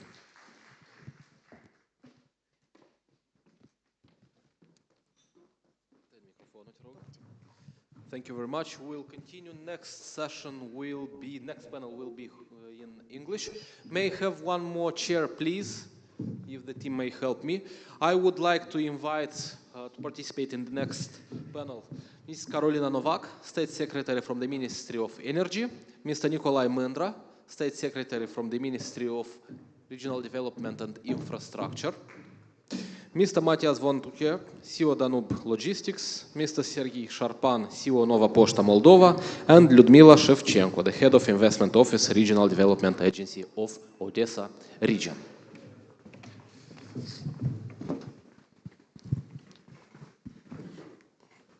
So welcome once again. The report highlights energy and infrastructure as a high-value area for cross-border cooperation. My question will be, Karolina, for you. We are already interconnected with Ukraine. On the other side, what do we need to do to actually start doing joint energy investments, especially in renewables?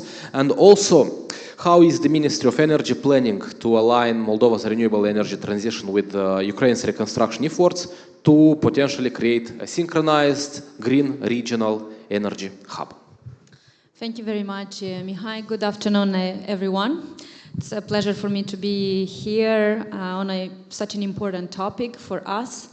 And especially when we speak about the energy sector, Ukraine here plays a fundamental role when it comes to the energy security in the Republic of Moldova. And indeed, in absence of energy in general, as a sector together with infrastructure, with the logistics department, they are fundamental pillars that can play an important role in the reconstruction of Ukraine, but also the regional stability. And we had recently 2 events just in 2026 which only emphasized this interdependency of the 2 countries. One is the latest fall or when the power line Isakcha Vulcanești, connecting us with Romania, which passes through Ukraine. It has tripped, and this accident, well, this attack more precisely, the Russian attack on this power line only emphasized actually how close we are and how actually the 2 countries are almost in the same war, because for the first time our critical infrastructure has been attacked purposefully. Another such example we have on the 31st of January 2026, when also we faced a partial blackout due to the fact that the meteorological conditions, but also overall attacks on the generation capacities, transportation networks, electricity networks, but also distribution networks were attacked in Ukraine. What does this show? This shows a few facts, and in energy for us it's a no-brainer. In this whole energy security we are together, and when there are electricity accidents upon its infrastructure in Ukraine, we literally feel them in Moldova in terms of difficulty to maintain the flexibility, the balancing of the system, and securing the right amount of electricity import needs that we face. So a few priorities here, and I just want to also get a bit back in 2021, because even before the war has started, Moldova faced already this blackmail from Gazprom, when we have back then started the negotiations on the contract, and then the whole process of joining the European continental grid through ENTSO-E, together with Ukraine, even before the letter being submitted for the accession to the EU. So it was actually the energy as such as a trigger of this whole process, and stepping into the European family of the electricity network grid. Now, to answer concretely your question, a few priorities. First, we see as a top priority building interconnections. Building interconnections on one hand with Romania, because we only have one power line with Romania which has been affected recently, and allow us also to express our gratitude to Ukrenergo, to the Ukrainian transmission system operator, which did such a fantastic job. Within just 5 days, they managed something which was difficult to think from our side, how they identified the equipment in urgent needs.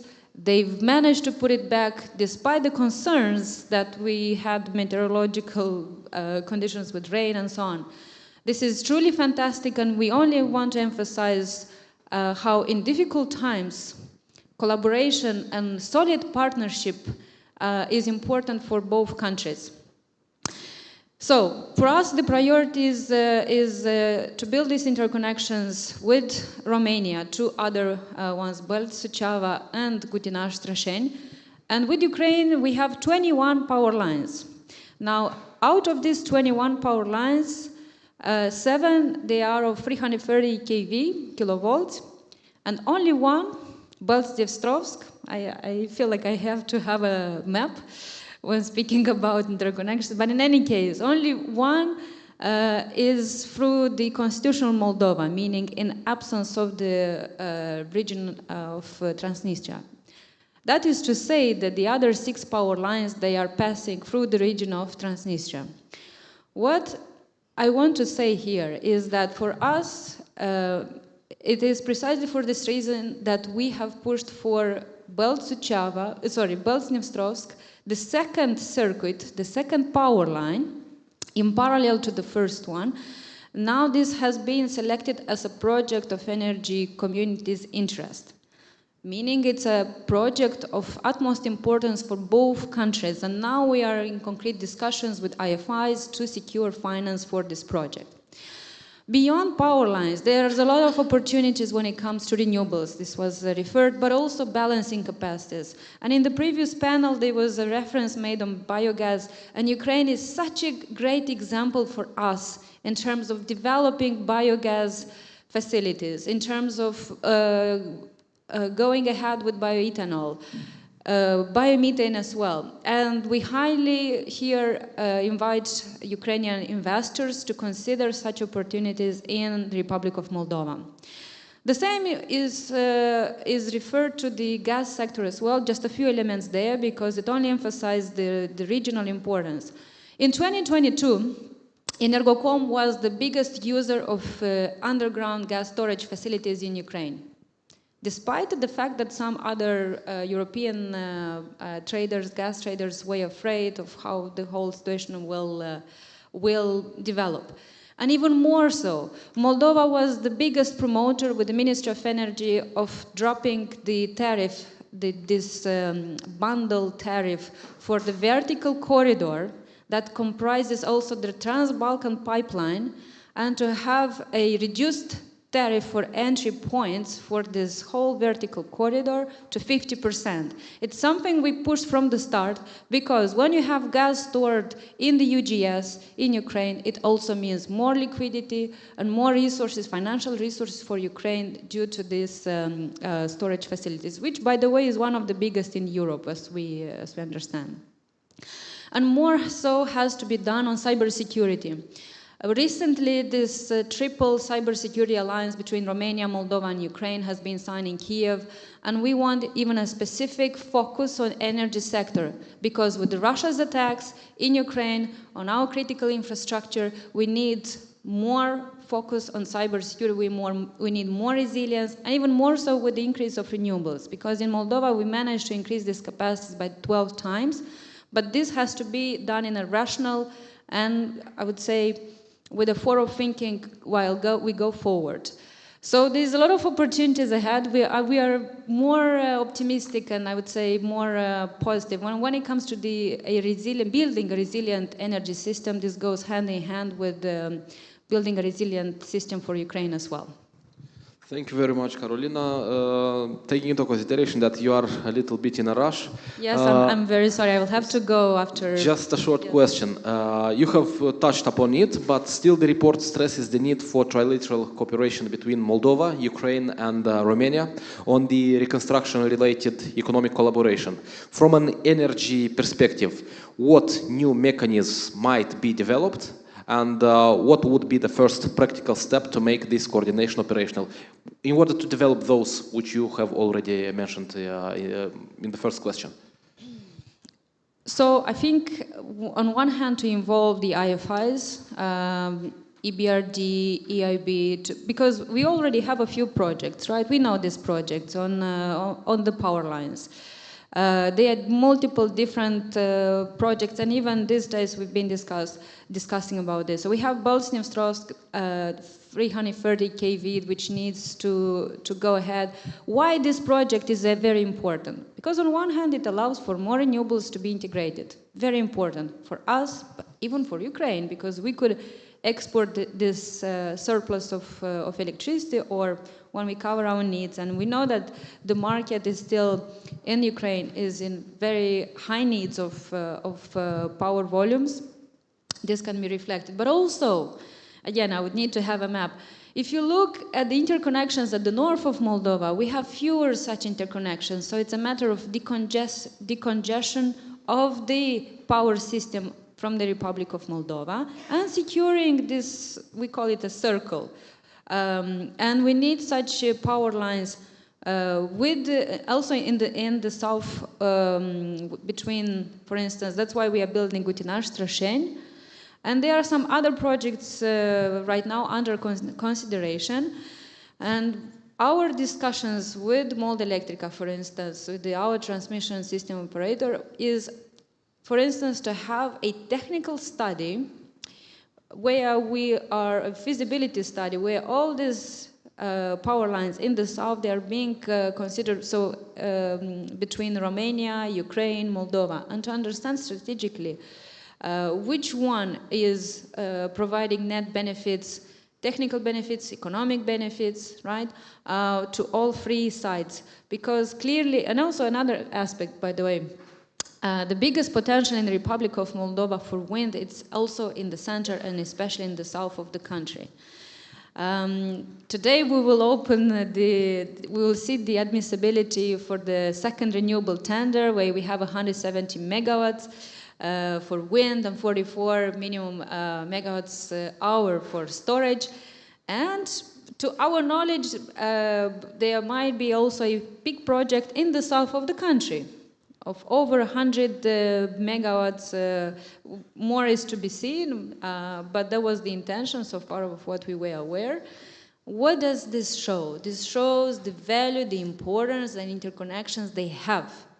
No matter how much you are going to install in terms of generation capacities, if you do not have interconnections, which they are like, like highways, ultimately. You can have as many cars as you have. If you don't have the infrastructure, then you will not be able to evacuate and to transport accordingly these volumes of electricity.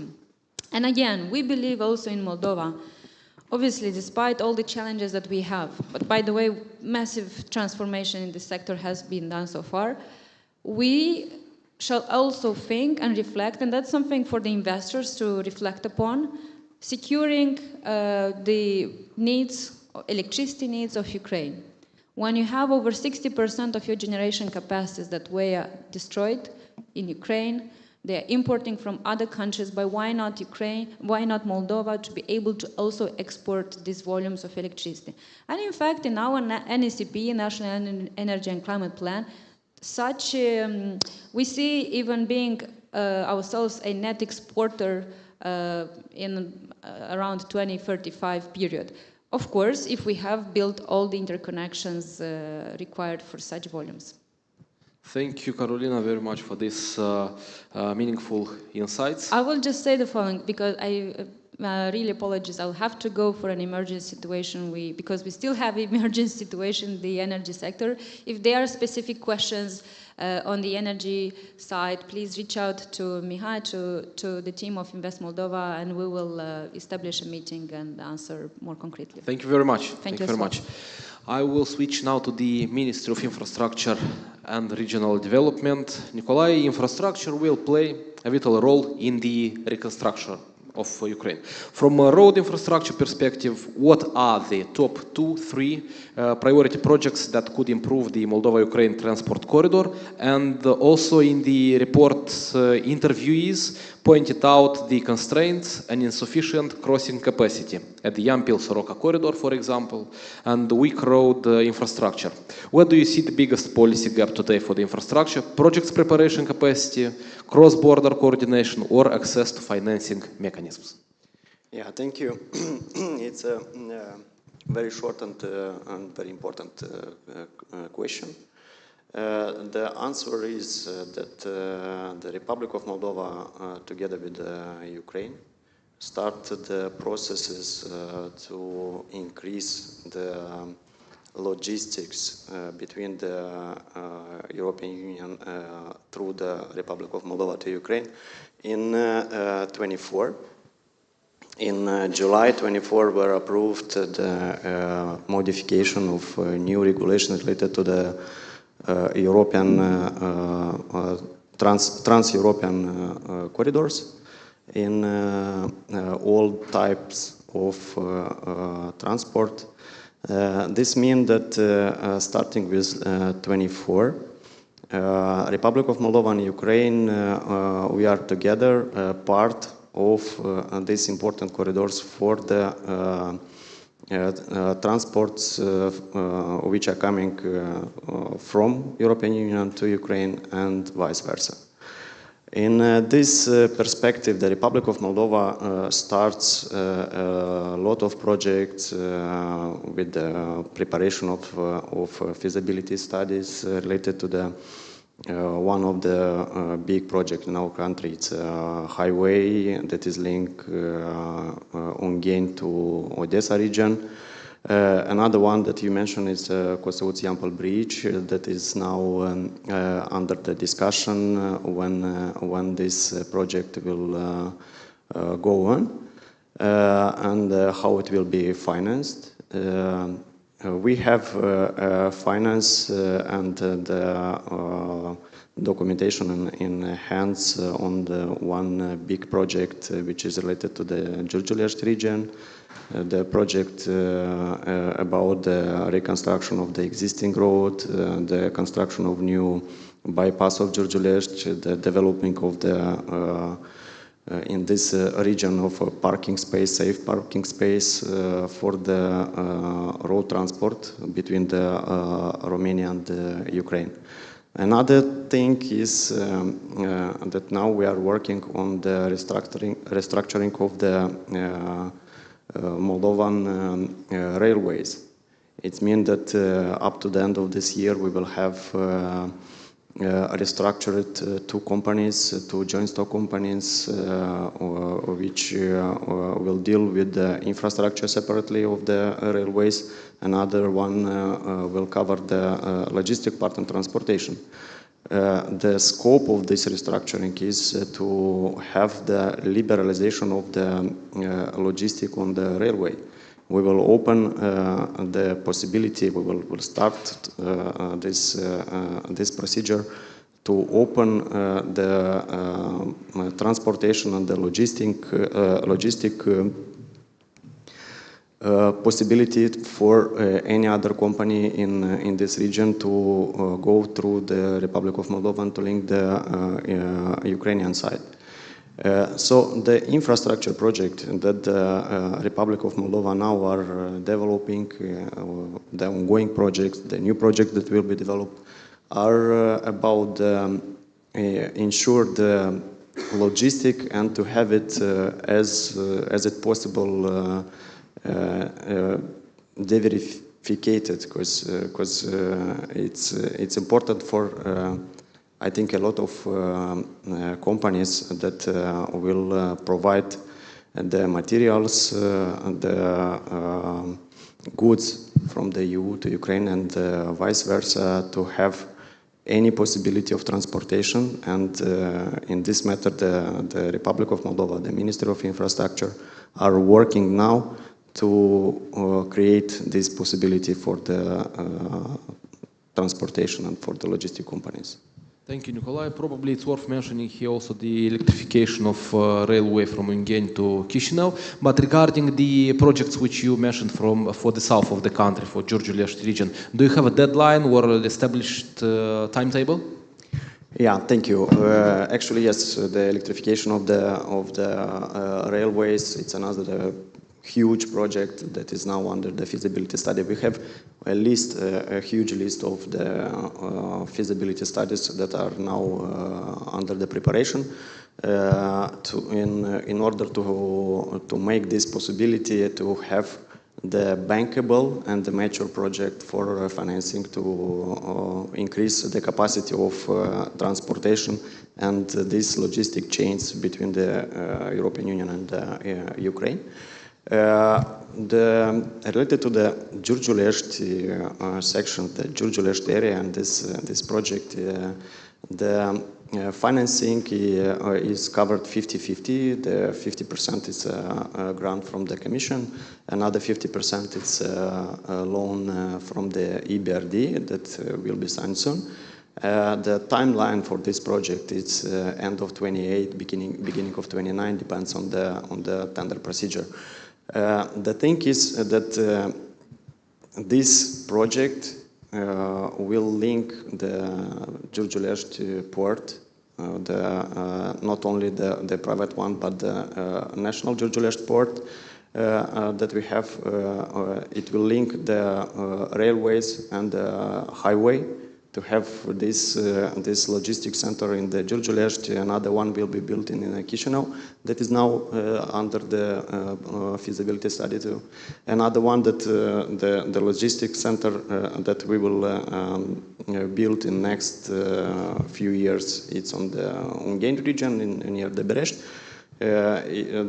Each of these logistics centers has their own meaning to have a possibility for the transborder of the goods from the railways to the road transport, from the road transport to the railways, to the ports, to the airports. Because, as you know, we have now one airport in Chișinău, but the Marcolești airport, it's a part of this Chișinău airport, and we will use it especially to make possibility to have one airport in this region to have the possibility to upgrade it into the cargo airport, to have all type of goods transported in all type of transport. Thank you. We have discussed the public sector vision on this issue. Now I will shift to the private sector. First question here will be for you. The report is stating that logistics would be the connectivity backbone of reconstruction. In this sense, what assets in Moldova can best support reconstruction logistics, things like infrastructure, storage, or hubs?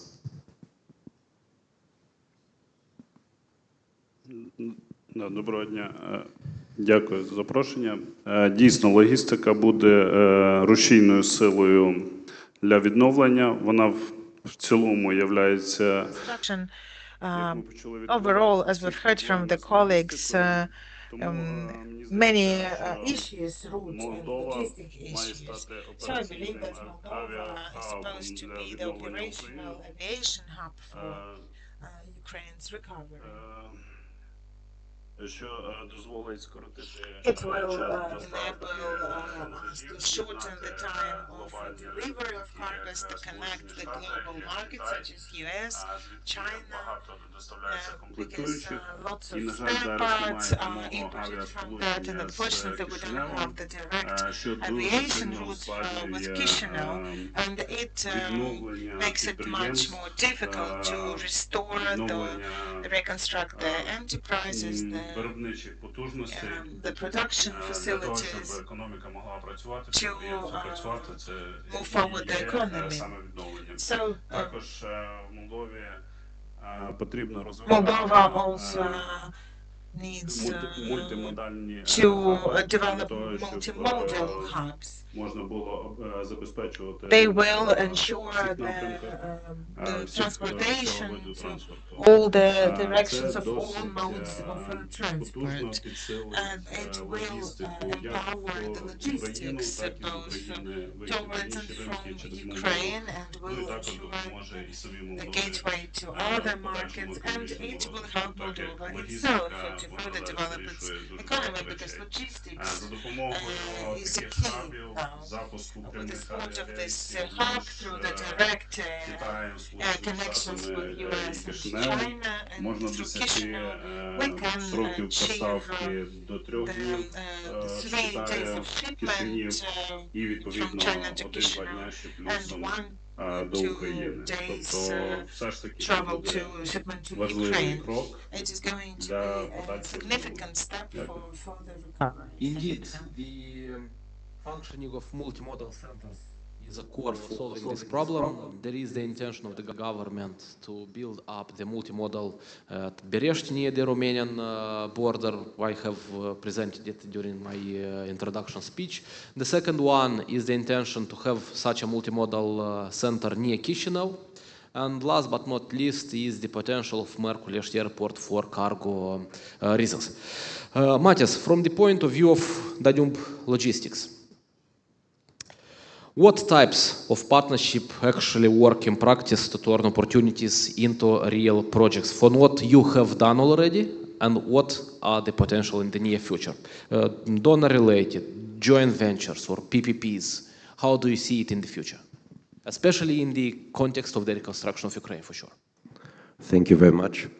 First of all, thank you, Mr. State Secretary, that I see there's a lot of efforts in order to improve the connectivity around Port Georgialest complex, which is extremely important for us. Maybe in this context, before I more precisely respond to your question, it's worth to mention that we have two types of contributions actually to the reconstruction of Ukraine.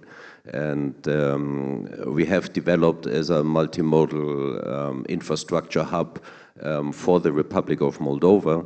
And since the beginning of the war, we have started to have clients from Ukraine in a bigger volume. So, you know, with export of grains, exports of vegetable oil in the initial phase, and still today we have Ukrainian clients who are importing fuel, for example, or fertilizer. So that's one potential contribution of the port, is being a transit hub. So for supply chains, also, I mean, it concerned the whole infrastructure, you know, the connecting Western Central Europe to Ukraine via Moldova. So Moldova, in this regard, is like a transit hub. Nevertheless, the infrastructure for such scenario must be well and good in place. And the second one is for investments in Moldova, who use Moldova as a hub. Then in order to penetrate Ukraine. Also for this we have examples. I just want to mention that one of our residents is building up a heavy fuel facility in our port because he assumes that within the reconstruction a lot of bitumen, for example, will be required in the whole region, in Moldova as in Ukraine. So these are two important roles, I think, which is important to mention. Well, our experience with regard to donors, of course, is our shareholder is the EBRD, 100% for 5 years, and we have always been financed by the EBRD.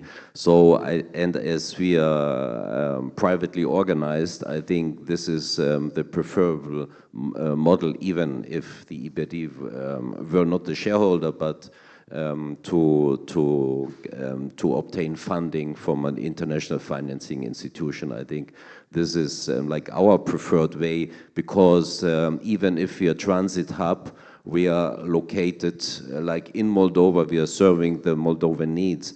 I would think when we talk about transit corridors for the railway or for the road, I think then bilateral or trilateral cooperations between Romania, Ukraine, Moldova probably would make sense. Then a follow-up question.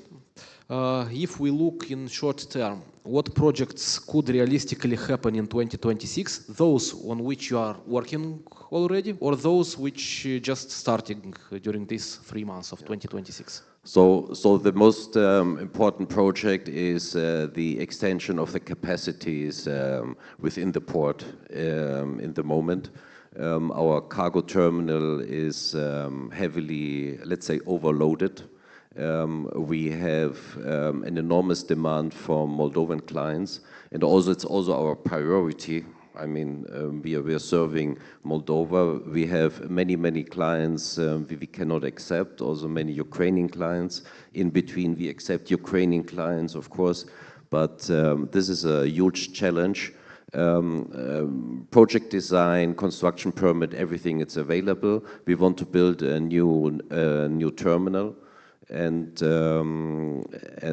now with the new investor coming in a very short period of time, the port of Constanța, we assume that we will start the investment into the new terminal as soon as possible. So this infrastructure capacity extension, having a modern infrastructure, having an up-to-date, you know, a very efficient infrastructure, that's number one priority. And also, there are some ongoing rehabilitations of George Less Station ongoing. It is extremely important.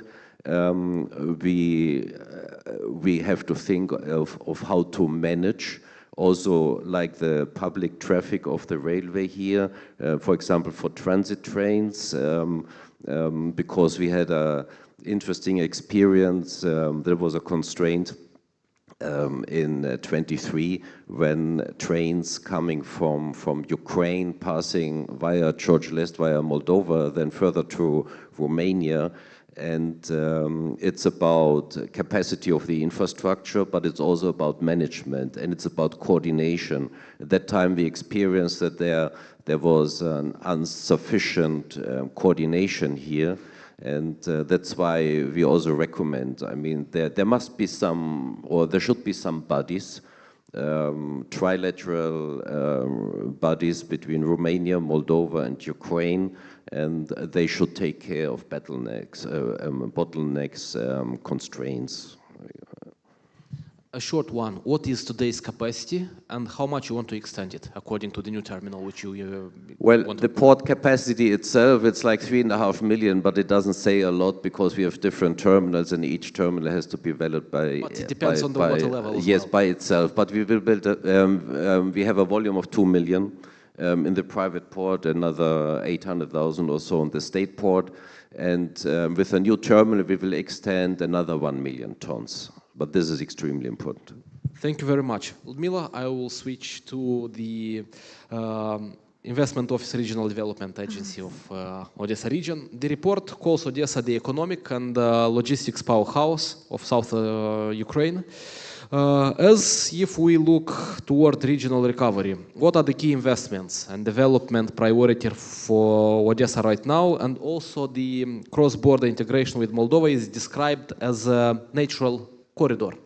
What specific projects could immediately benefit from Moldovan participation? Thank you, Mikhail, for question, and thank you, KSA, for these huge documents with its very really realistic information.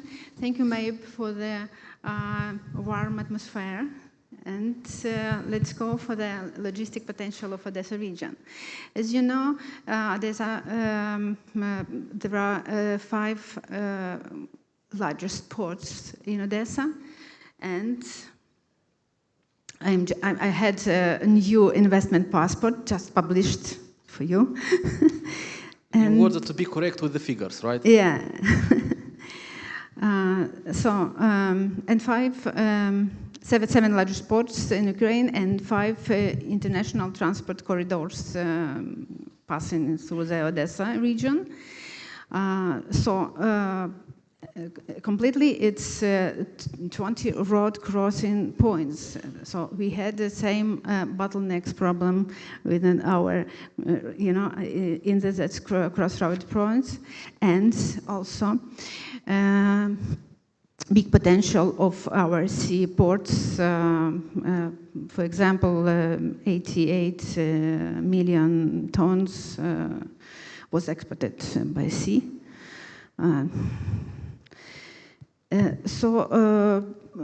In this catalog, this passport, I had 2 biggest projects from Chernomorsk seaports and Pivdenne seaports.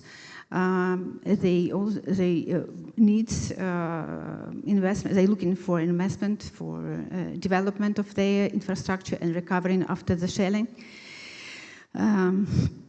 That's regarding the project. If we say something about energy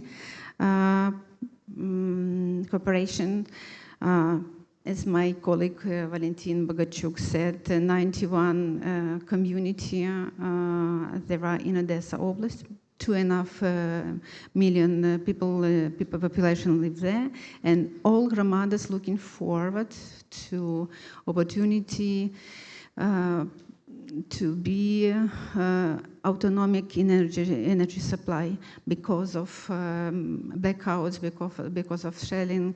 So after we published in our digest opportunity to took part in some program to assess. In one day, 24 hours, we received 35 projects from Gramadas for CES, for infrastructure objects, you know. So it's very important, but now we have an investment proposal from Gromada, from Odessa region industrial parks, to start with renewable energy. For example, in 2024, total capacity of the Odessa region renewable energy infrastructure networks is 874 megawatt. It's a huge. And we have a proposal from the owner of industrial park and from manager company to start cooperate with Moldovan and Romanian investors to build CES and storage there and cooperate with it. It's a big opportunity. And I should say about agriculture infrastructure. You know, in Odessa region there are 247 hectares irrigation lands, but only 40 of them are irrigated now.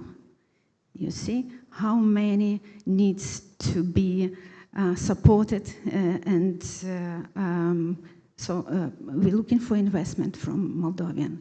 I saw the statistic how many exports from Ukraine, agri-food, for example, cross-border to Moldova. So it's good opportunity for Moldovan investors go to Odessa region and start to work with that irrigation lands and produce many foods and make it cheaper for Moldova. The truth is that we are not better than Ukraine on the irrigation side, unfortunately, but still putting efforts on that. Yeah. The second block, since we are running out of time, will be a short question to each of you. So I do expect also short answers as well. Nikolai, as I asked also Carolina, the report stressed the need for this trilateral cooperation between Romania, Moldova and Ukraine.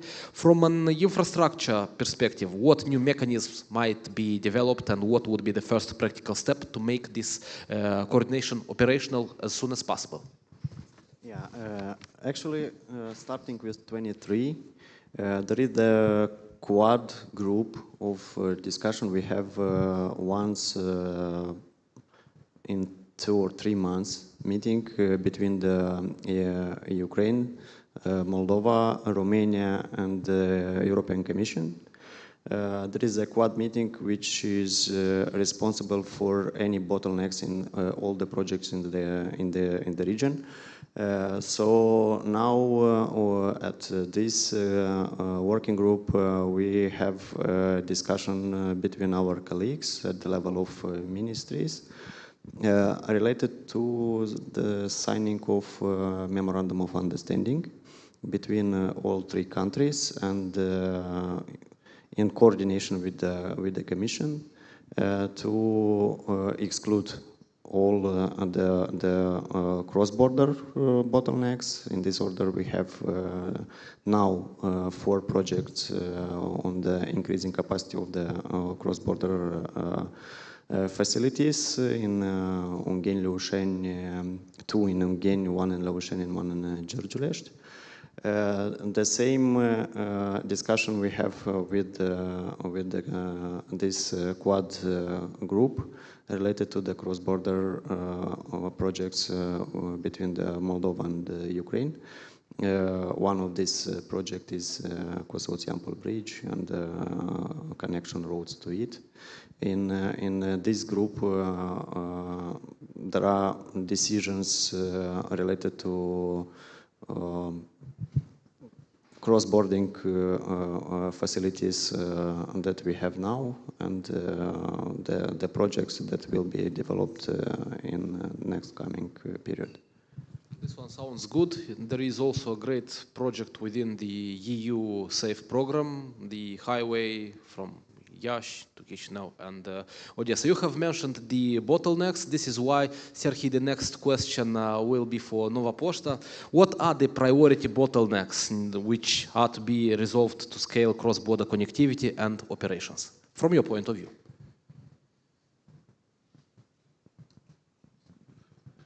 Дивіться, в першу чергу, це опять ж таки пропускні спроможності наших закордонних переходів. Як на мене, потрібно збільшувати кількість смуг для вантажівок, які постійно перебувають в чергах. Потрібно створювати так звані спеціальні смуги для вантажівок, які перевозять спеціальні товари, які необхідні негайно в країні. Також таким обмежуючим фактором є митні пости. We have our custom point that doesn't operate 24/7. This is also the airport customs point. It has the limited capacity, and to develop scale-up logistics and shipment acceleration, they have to work 24/7, or they have to outsource it from the private sector of the trusted logistics operator.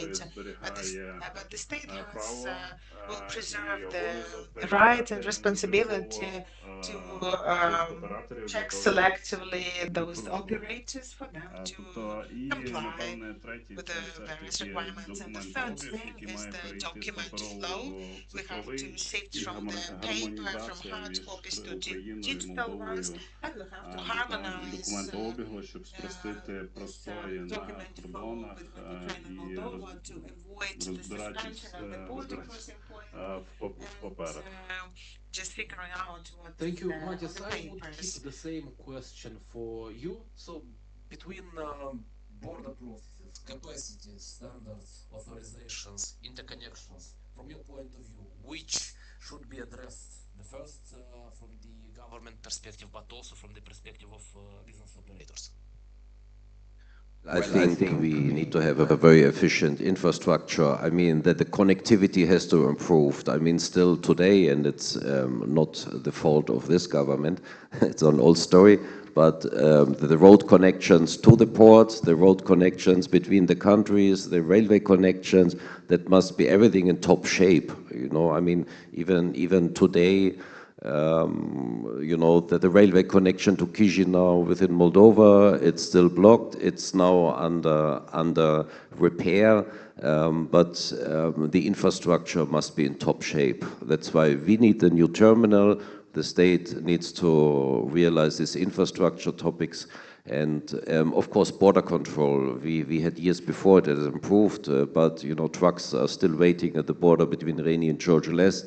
Long time. It's a common process now, but these are the bottlenecks. And market access, by the way, I mean, it falls it falls into trade barriers. So our clients had bad experience that certain products, for example, had let's say trade restrictions, and these kind of things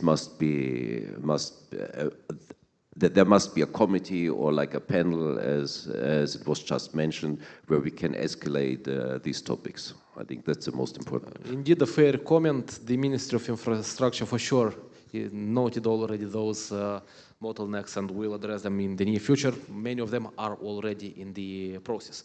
Last but not least, Ludmila, what role can regional authorities in Odessa play in facilitating business partnerships for the reconstruction projects? Do you have any incentives or any programs?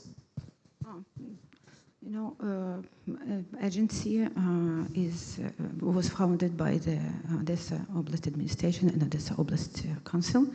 So we provide strategy of development of infrastructure of Odessa region and provide support for business, government, and for private, for community in Odessa region. So by that strategy, we still ongoing with our services for all the projects. Now we are ongoing with the Moldova Ukraine bridge project and skills.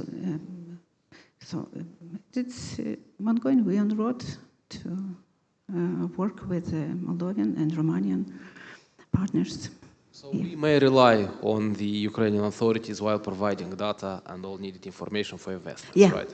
Yeah, we are ready to provide all information from our side. We got analytic departments in our office, so welcome. Thank you very much. I want to thank all the speakers sharing their knowledge and perspectives, and I would encourage all of you afterwards, in case you have some additional questions, to address them during the break. Thank you very much.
Hi, I have a somewhat interesting position where I come after two panels. So let me see to what extent I can keep the audience I have here interested, because the panel is awesome, and to what extent we can get those that are enjoying their coffee to come and join us with their coffees. With that, let me start with the question. How many of you know who Mr. Ford is? Anyone? Wow, that's a very humble group. So you guys don't know who is the creator of the Ford car. Okay. Then perhaps you don't know what Mr. Ford was saying, but that even today is very relevant to what we're discussing. In his one of the famous quotes, he said, "You can burn my factory, you can take away my business. The one thing I need is my people, and we will rebuild right away." So my message today is about, in all the wonderful investment opportunities, in all the things possible, where do people, what's the role? And as Angeliki said in her earlier presentation, strategy, great, financing, even better, enabling workforce. So that word, seemingly kind of standard workforce, is what we at the UNFPA, United Nations Population Fund, call human capital. It's those people that will make it possible. So please allow me to invite my distinguished panel, starting with His Excellency Minister of Health, Professor Emil Cebanu. And then, of course, my distinguished panelist, I'm going to butcher Anna's last name, so if I can invite, and Anna, if you can welcome to the panel. Thank you for making it all the way here. And I will give you an opportunity to introduce yourselves much properly. And then, of course, Eugenia, please come and join us here. Forgive me for being somewhat casual with last names. It's the last panel, and I'm not sure I can do the justice to the last names. So let me go straight to the panel. Let me, and again, try to link to the realities of what was so extensively discussed. A number of you may be thinking, what does UNFPA, a population fund, has to even do standing here on the stage, let alone moderating? And we come here from that angle of human capital, people that we need to activate. We were just talking to Eugenia. Half of working age women in Moldova are out of the workforce. I mean, you guys are business people. Does it say anything to you? So if it doesn't, then I'm going to give the floor to His Excellency, Professor Minister Emil Cebanu. And I am going to ask you a question on your perspective on how Moldova is evolving into a cross-border health hub and partnering with frontline centers, the very perinatal centers that you promote to ensure that no one is left behind nowhere. And what does it mean to deliver on the vision that we have just discussed in terms of bringing Moldova as a partner in Ukraine reconstruction, activating its healthy workforce? Over to you, Minister. And you have 7 minutes. Mulțumesc, am să vorbesc în limba română. In Romanian. Sigur că discutăm foarte de mult. Of course, we've been discussing about this for a long time. I'm happy to see that the society, everyone has changed their mindset already, and they see healthcare not as a sector that is using a lot of money, but as a sector that is a burden to the economy. But they see healthcare as a factor for economic development, a factor for societal development, in terms of future investments in healthy mothers, physiological births, healthy children, a healthy population, and a future for the development of the country. And the Republic of Moldova, together with Ukraine, is standing with Ukraine, and it always has. So we see a lot of support in changing things, in promoting health, investments in healthcare, so that we are a component in this process, especially that we are the closest here. We have a lot in common, and everything that is happening is painful for us also.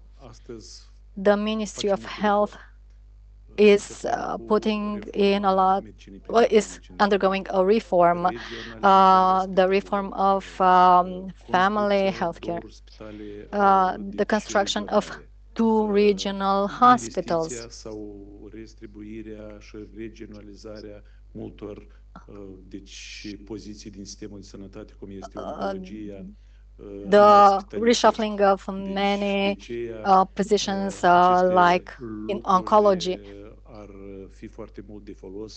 So this is very useful because we can support our colleagues and friends from Ukraine. This was discussed last week or 2 weeks ago when we were in Romania, and Romania is also in favor of collaborating on this. After the Easter holidays, we are starting the reform in mental health. We are trying to reorganize all these mental health services. We all know that this is very important for all of us, for the Republic of Moldova, for the whole Europe, because we have a lot of crises going on, starting with COVID, the war in Ukraine. We've had a lot of crises, weather, energy crisis. They all impact the population, the children. We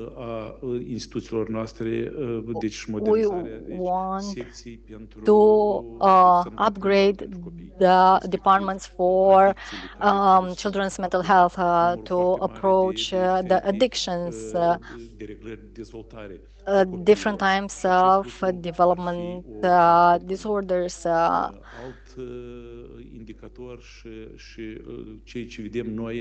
Another thing that we can see in this area is rehabilitation. We need all types of rehabilitation, and the Ministry of Health is already implementing, together with the World Bank, a project on rehabilitation.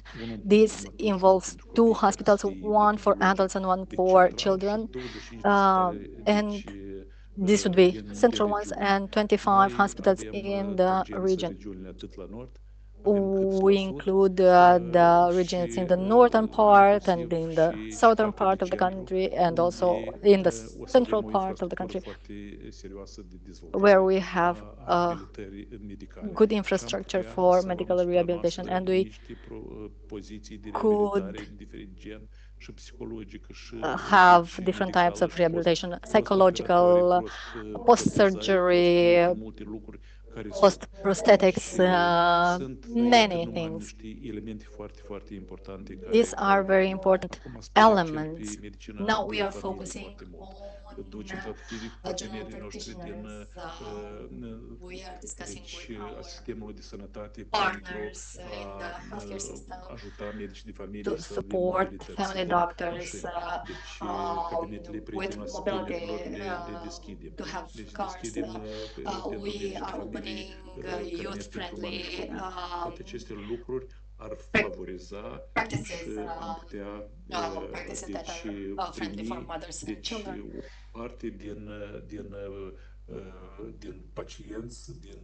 So they could take over part of the patients, those who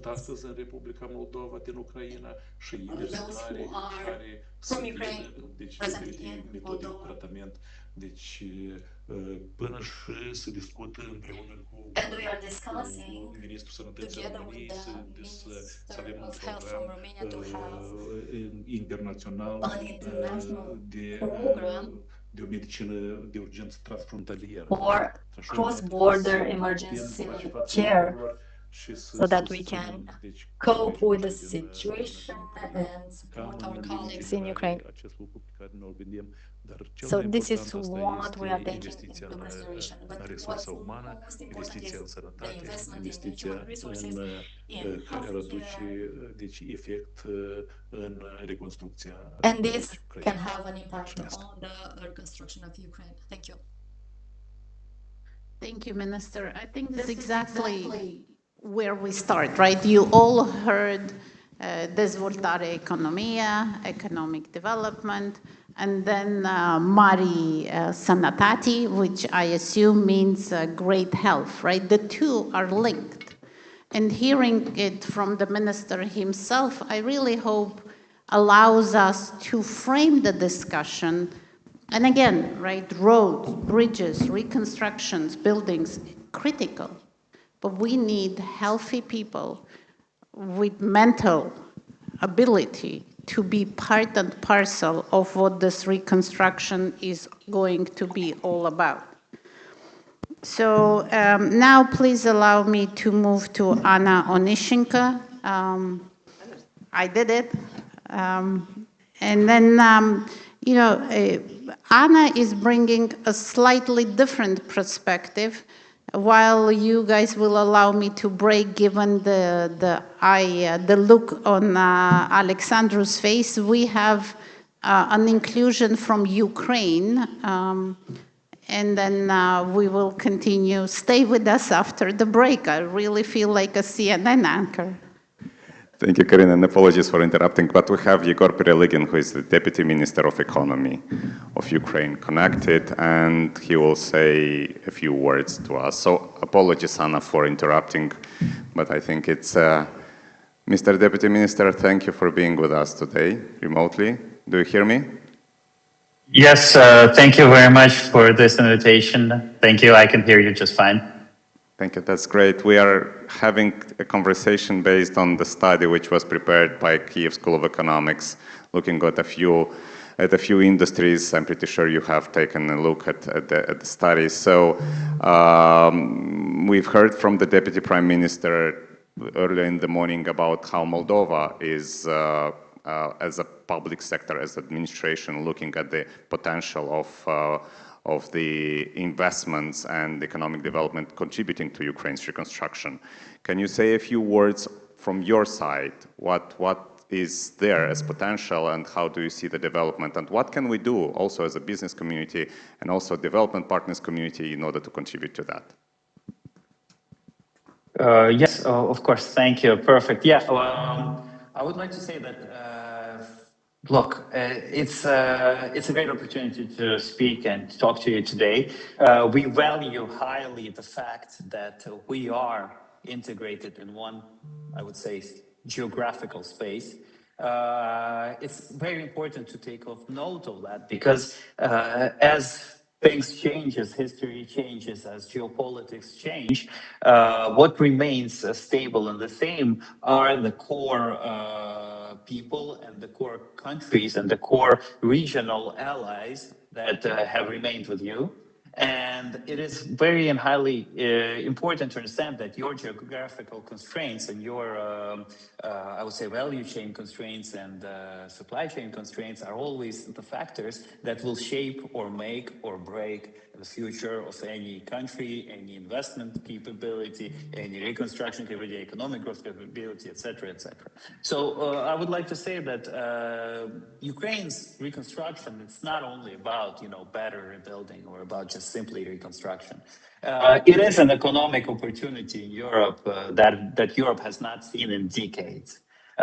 It's something that probably, well, as we all understand, the level and magnitude of such a conflict hasn't been seen for since World War II in Europe, on European soil.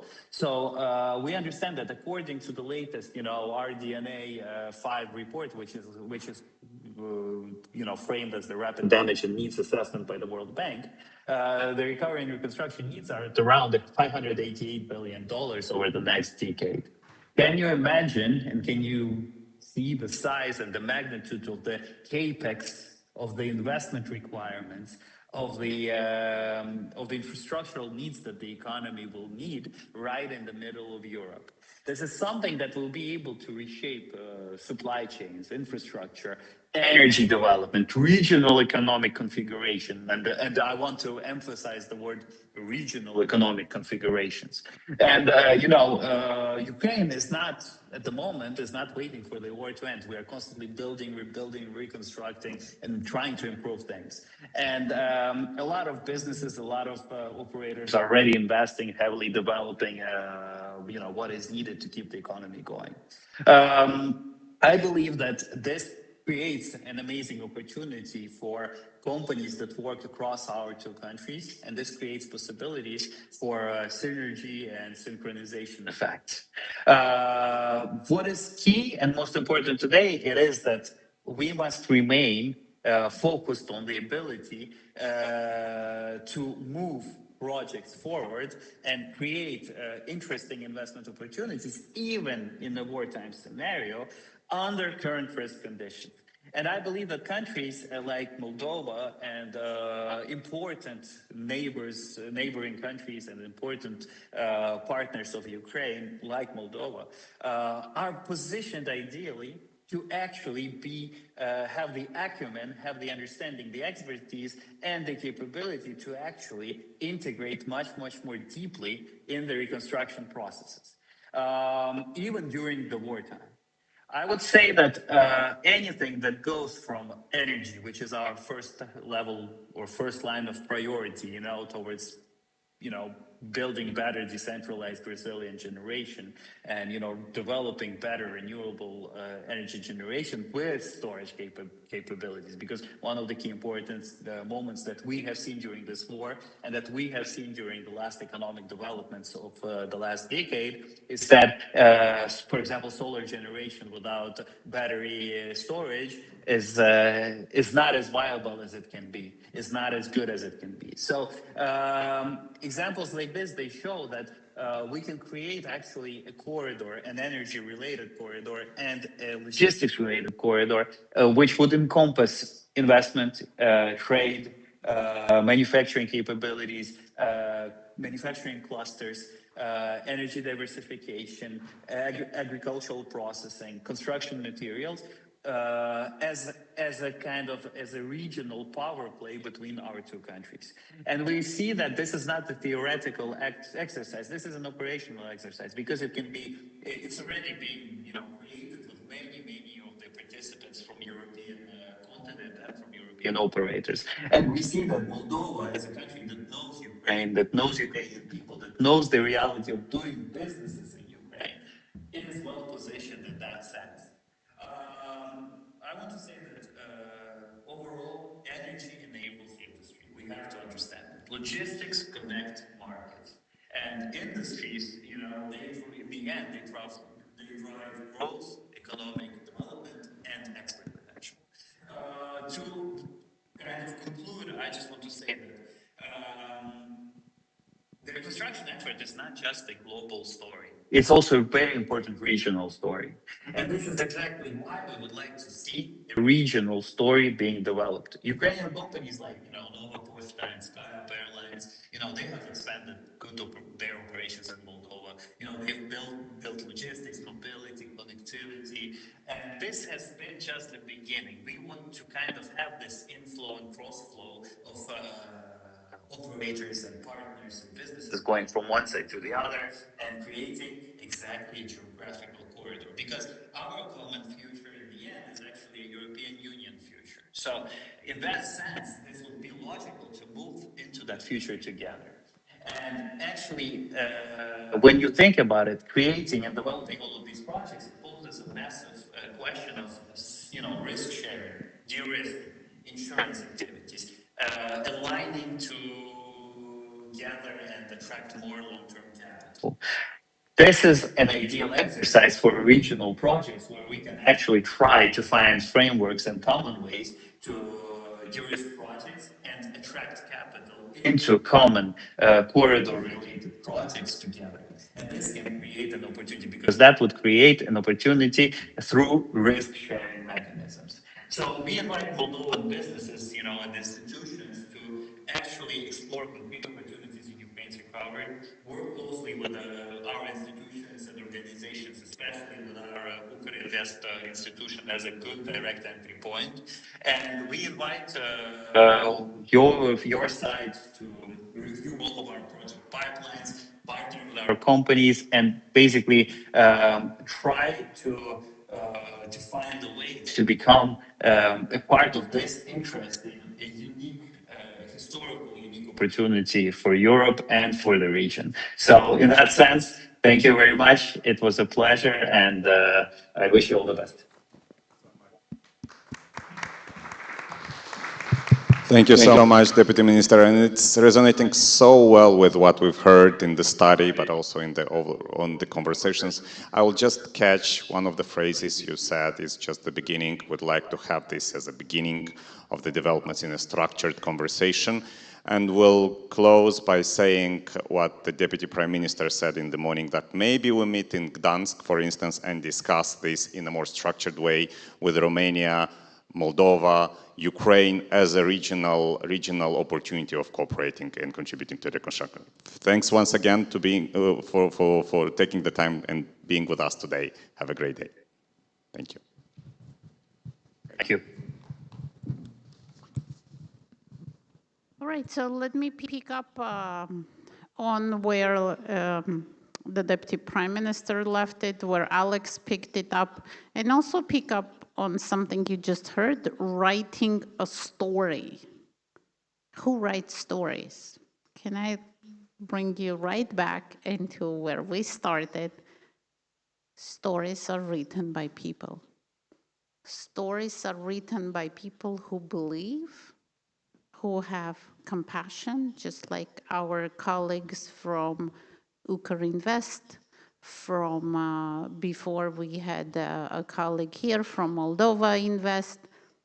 That's what it is, and I really hope that together we come out of here thinking projects as written by people. And then that brings me perfectly well to Anna, and let me just repeat it again, Onishenko. And Anna is the Partnership for Resilient Ukraine. So she will talk to us, yes, about a physical reconstruction, but she will bring a fascinating term that I kind of really, I woke up in the night thinking about soft systems. So I would love to hear Anna unpack a bit of the soft systems, shared regional assets, and of course, EU framework, so that we are moving towards what's believed to be an East Gate grouping, building the cross-border projects, one of which UNFPA Moldova also proudly recently launched, a cross-border crisis center for women impacted by gender-based violence. And so without any further ado, let me give it to Anna to speak about cross-border social infrastructure and all that actually supports, attracts, and retains the workforce. Anna, the floor is yours. It's good to be standing so you guys don't go into your mobile and you have a diversity of views there and here. First of all, thank you very much for the invitation to be here today and to participate in this honorable panel. I feel like I need to say a few words about the Partnership Fund for Resilient Ukraine, which explains how I fit into this dialogue today. So it's a 150 million pounds multi-donor program designed to strengthen Ukraine's resilience in the face of Russian aggression.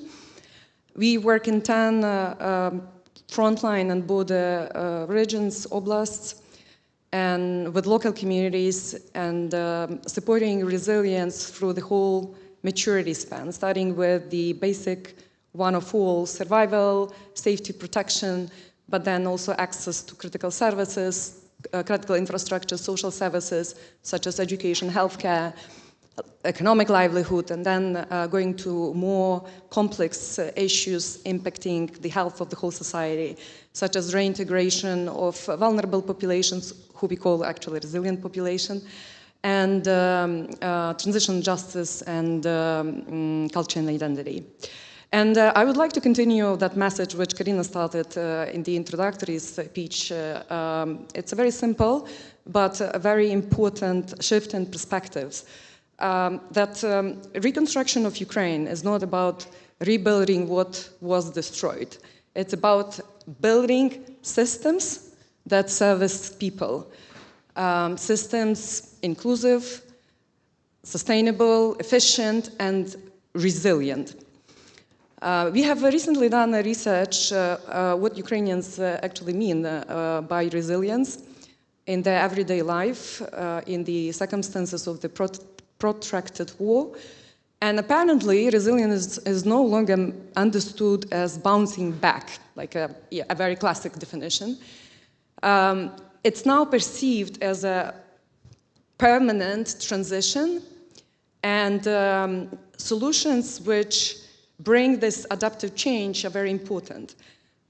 Healthcare and social services are not secondary to these solutions. They are actually very fundamental because they bring economic recovery, workforce inclusion, and long-term stability. And here I think that Moldova's role is actually not just of a supportive neighbor, but it's more strategic. And we've heard a lot today about hubs, yes, energy hubs, logistics hubs, and maybe I will not be innovative, but I also see this as a cross-border service hub. We shall be aiming to build integrated cross-border service ecosystem, which will include Moldova, Ukraine, and Romania. But to understand the opportunities, to fully understand the opportunities, we also need to understand the scale of the challenge. Ukraine already now has about 1.5 million of veterans who are expected to grow to 2.5 million by the end of the war. If we include family members, that goes up to 5-6 million. Ukraine experiences daily war-caused injuries, and we already have 350,000 of people injured and with physical disabilities, adding to the total number of 3 million. Then another invisible trend, which is impacting even a larger portion of the population. 80% of Ukrainians are experiencing psychological distress. 1/3 of the population is having symptoms of post-traumatic stress disorder or even complex post-traumatic stress disorder. These are not marginal numbers. Ukraine may become Europe's largest mental health and physical rehabilitation challenge for decades. And here where, Moldova's role is very clear. And it's actually even multidimensional. It's healthcare cross-border infrastructure. It's best-in-class mental health and physical rehabilitation prosthetics service provision. It's manufacturing of medical equipment and components, like prosthetics components, and also training and workforce development. If I have time, I may speak briefly about each of them. So cross-border infrastructure, it's about rebuilding, building, as Minister Mista actually mentioned, or modernizing hospitals, which will serve not just Moldova, but will serve both countries. And these hospitals could provide such highly in-demand services as mental health, physical rehabilitation, prosthetics, reconstructive surgery, maternal and pediatric care. And this can actually bring Moldova together with Ukraine to becoming a center of expertise for the region, for the whole Europe, or maybe even for the whole world. And I'll explain why I think so. Ukraine, under extreme pressure, has pioneered best-in-class physical rehabilitation services. Rehabilitation begins right after injury, not after patient discharge. Care is delivered by multidisciplinary teams of physiotherapists, psychologists, prosthetics, working together as one team. And Superhumans is an excellent example of such excellent, best-in-class, and scalable support. They opened in Lviv, they are now scaling up with the 2 more centers, one in Odessa, one in Dnipro city. So it's about leveraging on such experiences, building partnerships, and learning from each other. Now, very practical constraint, medical equipment and prosthetics. Ukraine depends 95–99% on high advanced components. These are imported. Local production also covers a very small share, 10 to 15% of low to mid-tech components. So this is what it means for Moldova. Fast component manufacturing, sockets, adapters, mechanical joints. You don't need to compete with the world giants like Germany or the US. Second, it's logistic optimization, creating regional hubs for medical equipment, and creating logistic corridors for their supply to Ukraine. And thirdly, distributed manufacturing, like 3D printing networks. So I want to conclude with the soft element, because Ukraine's caste system is functioning, but it's very overstretched, underpaid and exhausted workers, informal coping mechanisms, declining workforce capacity and productivity. Even before the war, nursing workforce was declined by 30%. Now we have 5.6 million of Ukrainians living abroad, many of them women, and it's a backbone of the care system. So what shall we do? We shall design joint training programs, EU, Moldova, Ukraine, fast-track certification and skills recognition, especially in rehabilitation, mental health, and social care. Secular migration models, train in the EU or in Moldova, work in Ukraine, where is this huge pipeline of experience you can get, then you relocate back. Bilateral agreements and staff exchange programs, again, learning from each other. What I want to conclude with that Moldova's role is not peripheral to Ukraine's reconstruction. And it's not about just recovery. We shall aim to build a regional model based on interdependency, shared capacity, and integrated systems. Awesome. Can I just say? Now, just to demonstrate further that this is the most agile and resilient platform, let me introduce yet another change, to which again I will need Alexandru come and help me. Full disclosure, right after this panel, and thank you again, Minister, for your resilience. The Minister is joining UNFPA in launching a newly renovated frontline clinic, to which I cajoled Anna to join us. So on the ground, we can explore together on what is possible in terms of partnership. And with that, I'm going to, have the opportunity to, first of all, welcome Eugenia, but also pass the torch of my notes to Alexandru, who is going to give Eugenia an opportunity for a more, for a more hands-on discussion on really the people's component of what it means. And with that, if I can steal the two members of the panel and disappear, and thank you very much for staying with me through this section.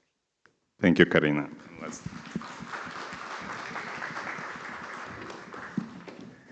Eugenia, it's us on the stage. Very quickly, we'll wrap up this conversation about the social aspect and the skills and the human capital conversation. You have a lot of experience in the subject of combining the skills and the human capital capabilities from Ukraine and Moldova, based on your personal experience and the company's experience. Could you share a bit, how do you see it? What was the experience so far? And how do you see it going further? To which extent you see the potential? And what would be, let's start with your experience so far, but then we can get in exploring it further on. Alexander, thank you. And I want to tell that our conversation of today is very emotional. I think for all of us, people from Ukraine, people from Moldova, and for me also is very emotional and very important. Thank you for this opportunity to be a part of this discussion. And I have some notes to be more effectively in my discussion.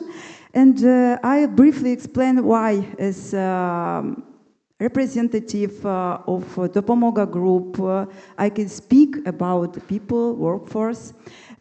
We are a recruitment and workforce company, workforce solution company, operating in Moldova for over 20 years and in Ukraine for more than 30 years.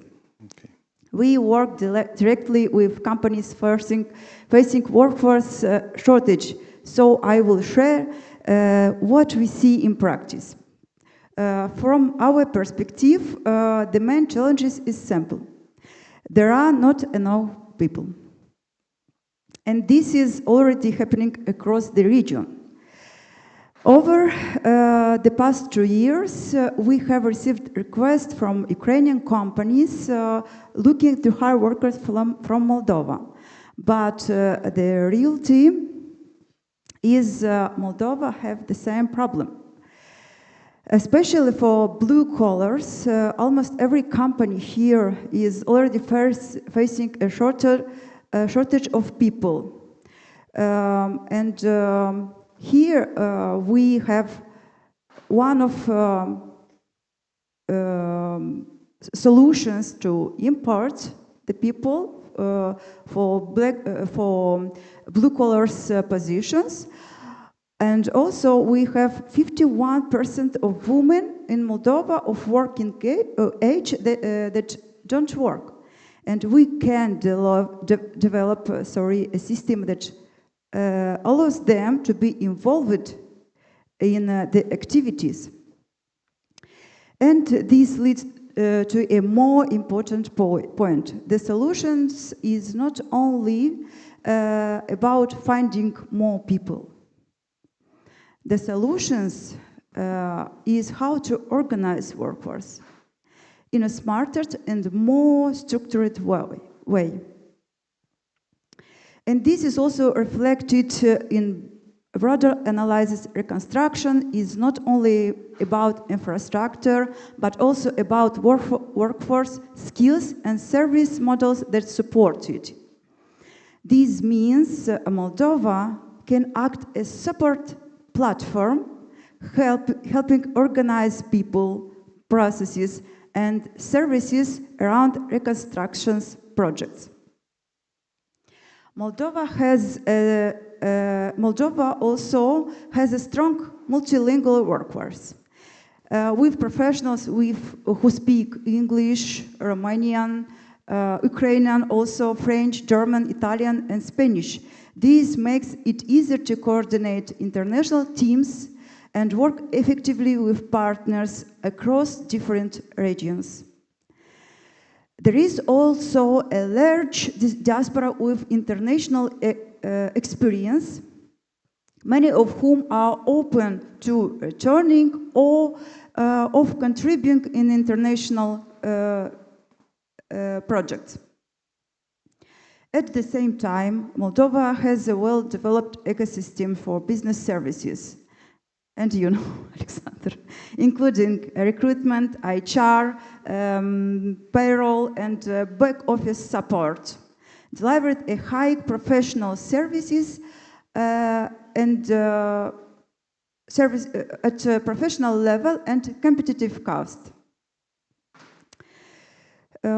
This is why solutions such as workforce mobility, training, and cross-border coordination became critical. So the value of Moldova and our people is the ability to coordinate, support, and scale workforce and services in a place at the right time, at the right place at the right time. And this is exactly where Moldova can add real value. Thank you, Eugenia. That's very promising as potential. Constraints? What, on a practical level, what are the constraints you are seeing besides the mismatch between demand and the offering on the human capital market? What are the other constraints which, once removed, could be actually helping to make that process smoother? Where would you start if you would say you'd be working on the public policies level in both countries, actually? If there is something which you'd see as an opportunity to be explored in a bilateral dialogue which would facilitate that, what would you do? What would be your first thought on that? Thank you, Alexander, for this question. From our practice, many of these questions come down to the same point, how to organize workforce in the realistic structure and effective way. Because the challenge is not only about availability of these people, but about how quickly and effectively they can be mobilized, first, integrated and supported. And this is exactly where practical experience became critical in building processes that actually work to scale. Okay, so basically it's focus on efficiency, make it more efficient, using technology to advance basically the added value generated. And with that in mind, let me put the last question. What would be your hope for growing in Moldova and in Ukraine for the next 5 years? From your company's standpoint, where do you see it? I can help by saying that, for instance, and I can talk on PwC's behalf as well. We are planning to expand our team, at least double it in the upcoming 3 years, working for services provisions to external markets than Moldova. What would be your hope and eventually a plan to expand if there is a proper climate in doing business in Moldova for you? I think here we can say about the information. Information people and training people and work with students, with universities to make more activities that attract. That would bring them into their perimeter of interest. How many people do you have in Moldova today? 22. 22, and in Ukraine?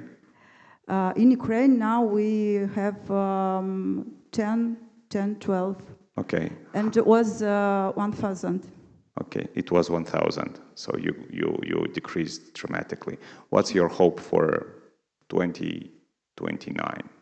How many would you like to be then? I don't know if it will be about number of people. Okay. Maybe it will be about effectivity. Okay. And results and international side. I mean here we can work not in Moldova, we can work in Romania, that we have some cases where we are more qualitative, that services and... The services per division is more qualitative, you mean? Yes. Okay, that's point taken. Thank you very much, Eugenia, for being with us today. And by this, we will close this panel and we'll move to the next one. Thank you. Thank you.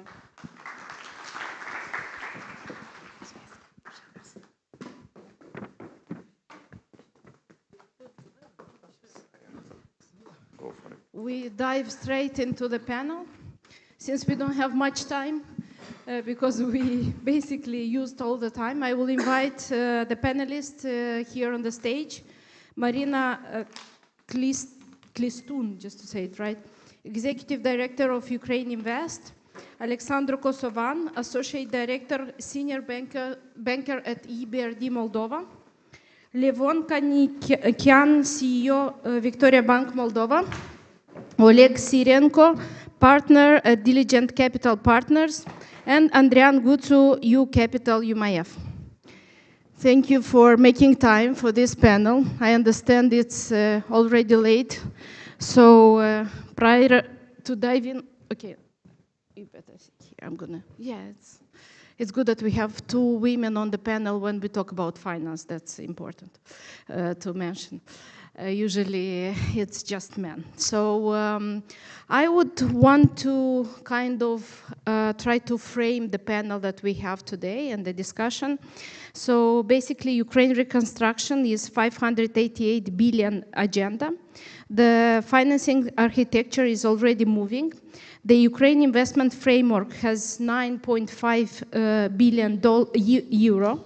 EBRD has committed over 9 billion euro, EIB over 4 billion, and private equity funds totaling 1.5 billion euro are actively deploying capital. War risking insurance mechanisms are emerging, the money is flowing. The question is, where does Moldova fit? So basically today's panel will be to discuss how do we structure this finances that are flowing and how we will not leave Moldova outside of these financing instruments. One thing is, we have to be honest, we have Organization for Entrepreneurship Development, ODA, who have some tools to de-risk capital, but they are very domestic. We have programs like 373, but they are for local companies. And to our regret, ODA is not a DFI that can help Moldovan companies to de-risk the capital when going into projects like Reconstruct Ukraine. So now we have to rely on international DFIs. We talk about EBRD, EIB, and other equity funds. That's why we have on the panel the most important guys and girls who can talk about these parts of the issue and how we address it. I will start with Marina. We basically had, I think, 1 or 2 months ago, you signed a memorandum with the Invest Moldova. And the study showed that we have project opportunities of $590 million across Odessa, Vinnytsia, and Chernivtsi. Tell us how investment agency can take these projects, make them visible for Moldovans, Moldovan investors, and make sure that Moldovans are part of the agenda. Thank you very much for the question. I will be short. As I mentioned, Ukraine Invest is a vis-a-vis of Invest Moldova, and we are all working on attracting the investments into key sectors of the economy. And since we are the close neighbors, both in terms of the factual geography as well as in the framework of our European Union path. I think the best way is that we evaluate the pipeline of the projects, especially in such important regions as Odessa, Vinnytsia, and Chernivtsi. And can facilitate and determine the investor interest from both sides. Also, as both countries, they do provide a kind of set of incentives, and the Ukrainian government is currently also very active in that, trying to support all such key sectors as energy for sure, as defense and IT, and also agri-processing, key generators of economic growth. And we can think over first evaluating the opportunity, doing matchmaking, and also understanding how we could blend those instruments depending on the project structure. So this is actually my first initial thought, and practically we just need to start doing that. And there are projects already highlighted in the research made by KSE, and that's actually a very comprehensive roadmap of projects. We can use them as flagship list and move further. And I will stay with you because I will try to do 2 questions with each of you and then conclude. Let's talk a little bit about Ukraine Facility Program. You overseen the Pillar 2 of this program. The study maps 26 approved UIF private sector programs worth 3.6 billion.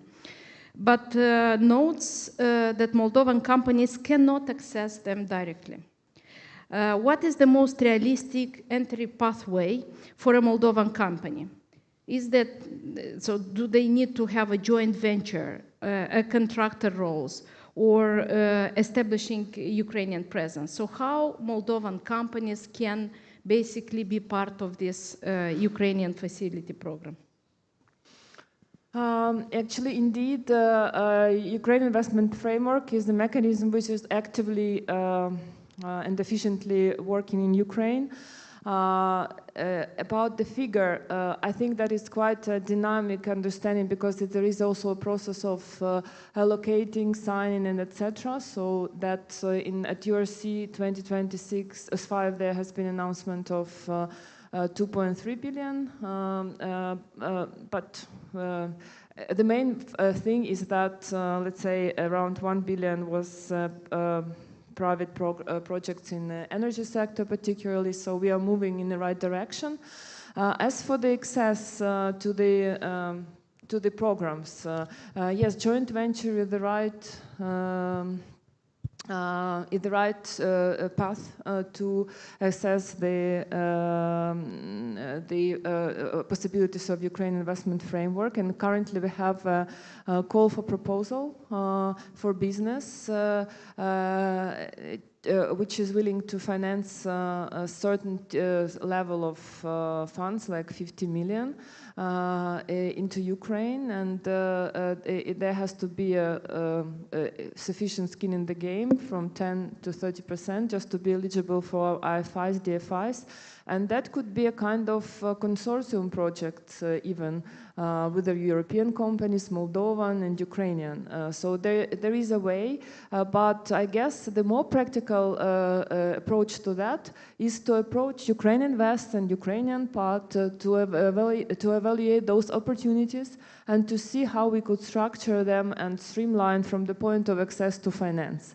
And also was actually worth to admit that there will be another rounds of those calls, so it's a good room of opportunity for us.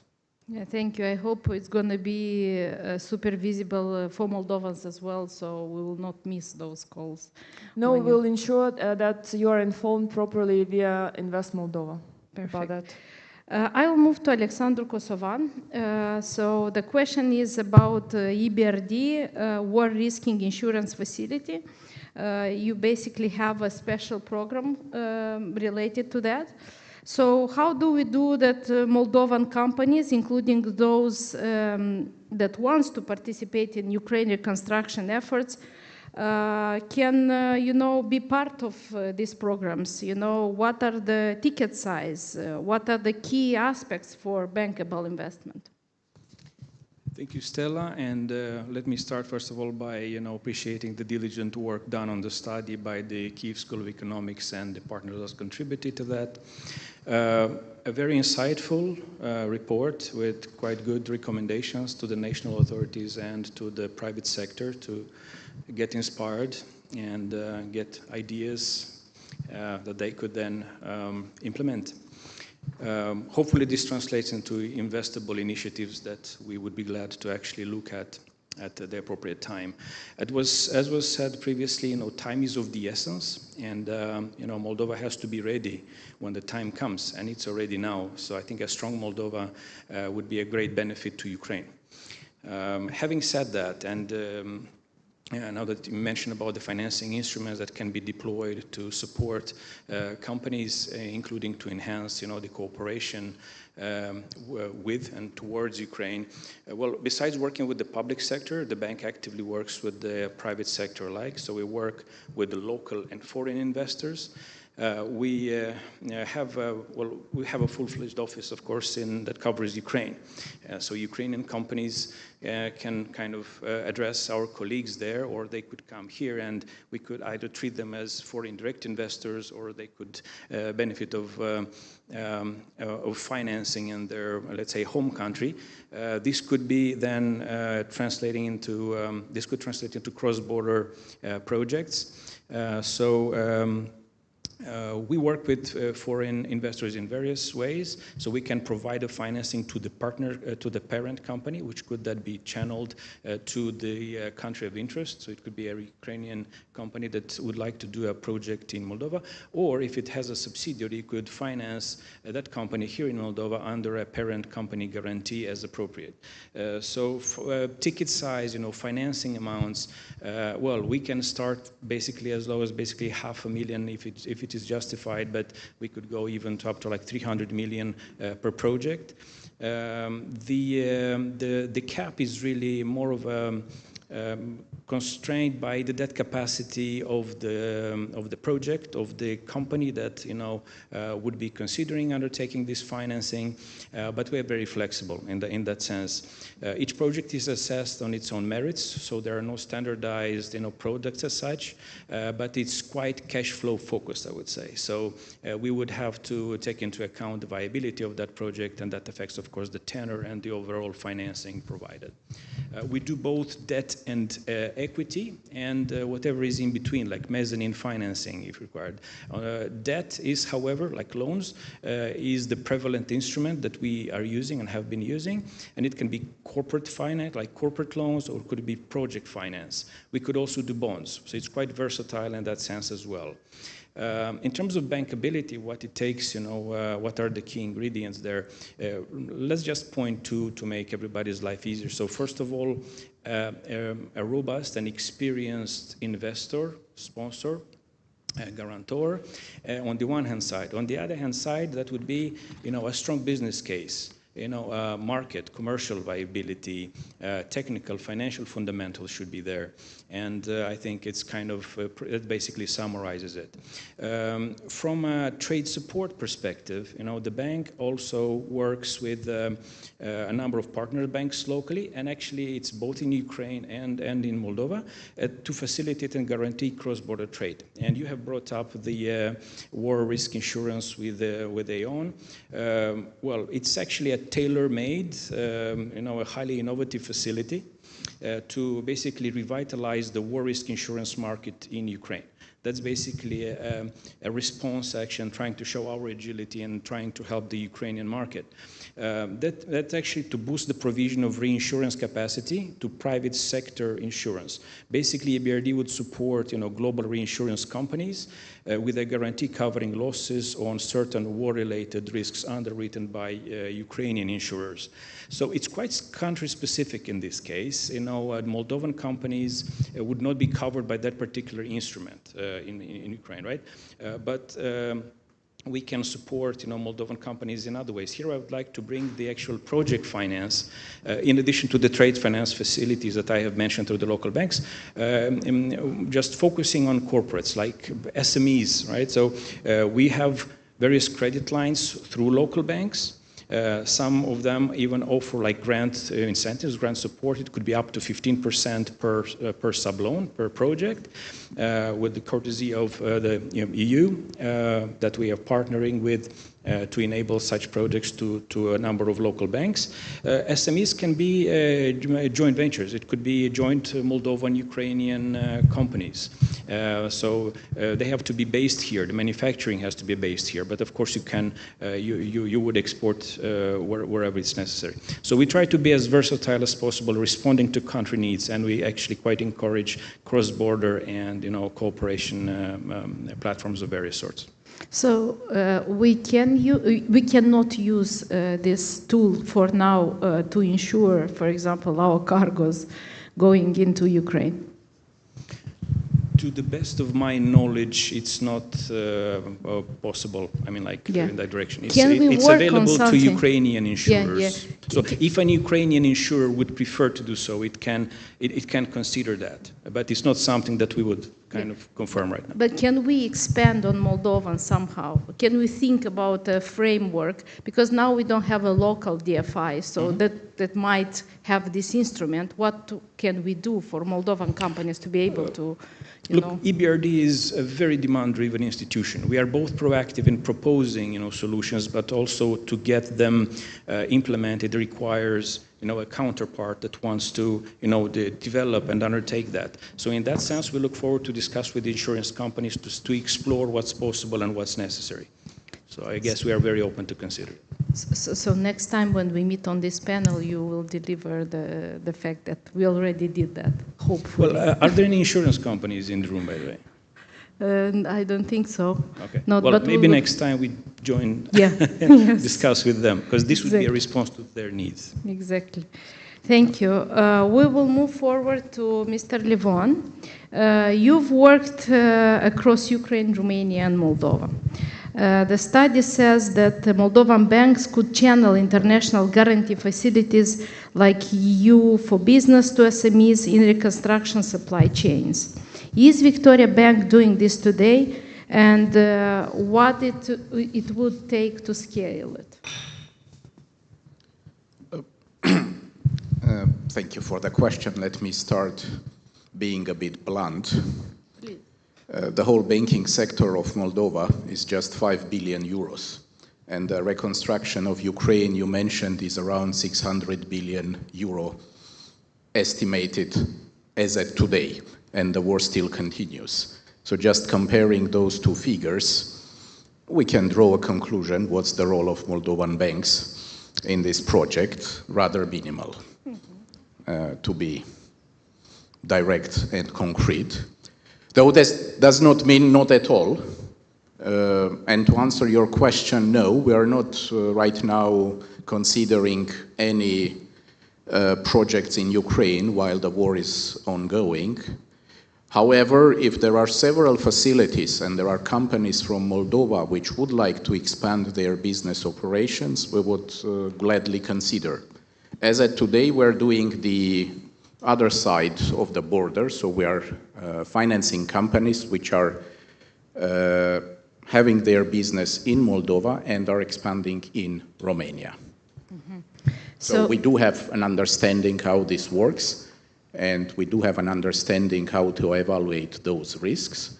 We do benefit from the fact that we are present in Romania as well via Banca Transilvania, our main shareholder, which is the leading bank in Romania. However, this does not mean we cannot build same capacity for Ukraine. But from commercial bankers' perspective, are clients actually asking for dual country financial products? Or this is still theoretical? This is very much theoretical. Usually the companies are being financed in the country where there are main operations and main sources of revenue, and then they are investing in the countries where they would like to expand. You recently acquired Microinvest. Do you see somehow this microfinance institution being involved in helping companies to, that wants to go lending money to agricultural companies, for example, that wants to get into this Ukraine reconstruction supply chains? Do you have such plans in general? Do you see it somehow playing a role? Well, let me make several clarifications. Yeah, so Microinvest indeed is the largest non-bank financial institution in Moldova, recently acquired by us. It's the 5th largest lender in the country, but it's fully Moldova focused. And it is focused on clients which are either non-bankable or are not yet bankable. So their main business of model is rather microfinancing, focused on Moldova. So to answer to your question, obviously no, there is very little chance that a company which is focused on Moldova and understands how the small businesses, micro businesses and micro farmers work in Moldova will have any chance to provide lending across the border to similar Ukrainian customers. However, we do not exclude the option to expand cross-border the business by establishing there a similar structure, having the technology, having the strong partnerships with international lenders, and understanding that the local Ukrainian small farmers or small businesses are operating more or less in the same conditions like the Moldovans are. So there are many synergies and understanding how these things function across the border. Thank you. Thank you very much. So do you see a role of Moldovan companies in reconstruction of Ukraine, and which companies, like from your perspective, will be those who will cross the border first? In my opinion, first will be the companies who are producing construction materials and similar industries. Those are the first who will benefit from the opportunities from the reconstruction of Ukraine. The other option will be most likely the companies which are operating in the energy sector, especially renewables, and if the local companies can also master stocking of renewable electricity generated and interconnecting the markets of Ukraine, Moldova and Romania via free markets. This will be, in my opinion, the second opportunity. And third, I do not exclude indeed the financial sector companies. I do not know about the others, but we, being supported by much larger banking group from Romania, may not exclude such an opportunity as well. I see. Thank you. We will move to Oleg Sirenko. DCP has recently appointed a dedicated country manager for Moldova and Romania. What made you formalize your Moldovan presence now? And what kind of deals are you sourcing? Moldovan-based companies serving Ukraine or Ukrainian companies with Moldovan operations? Yeah, thank you, Stella, for the question. So indeed, Diligent Capital hired Christina Hari as the country manager for Moldova, Romania, although it's not that recent. We've been working with her for 2 years in this way or another. And actually, there were 3 reasons to do it. So the decision was really easy to make. All started with our portfolio companies, which had decreasing demand in the east of Ukraine, moving to the west, and suddenly seeing on the map the new markets to the south of the western Ukraine, because historically Ukraine was focused either to the east or to the west, but south and southwest, Moldova, Romania was out of focus. Now it's not. So with these companies exporting, our portfolio companies exporting and looking for opportunities for M&A in Moldova, Romania, that was the first reason.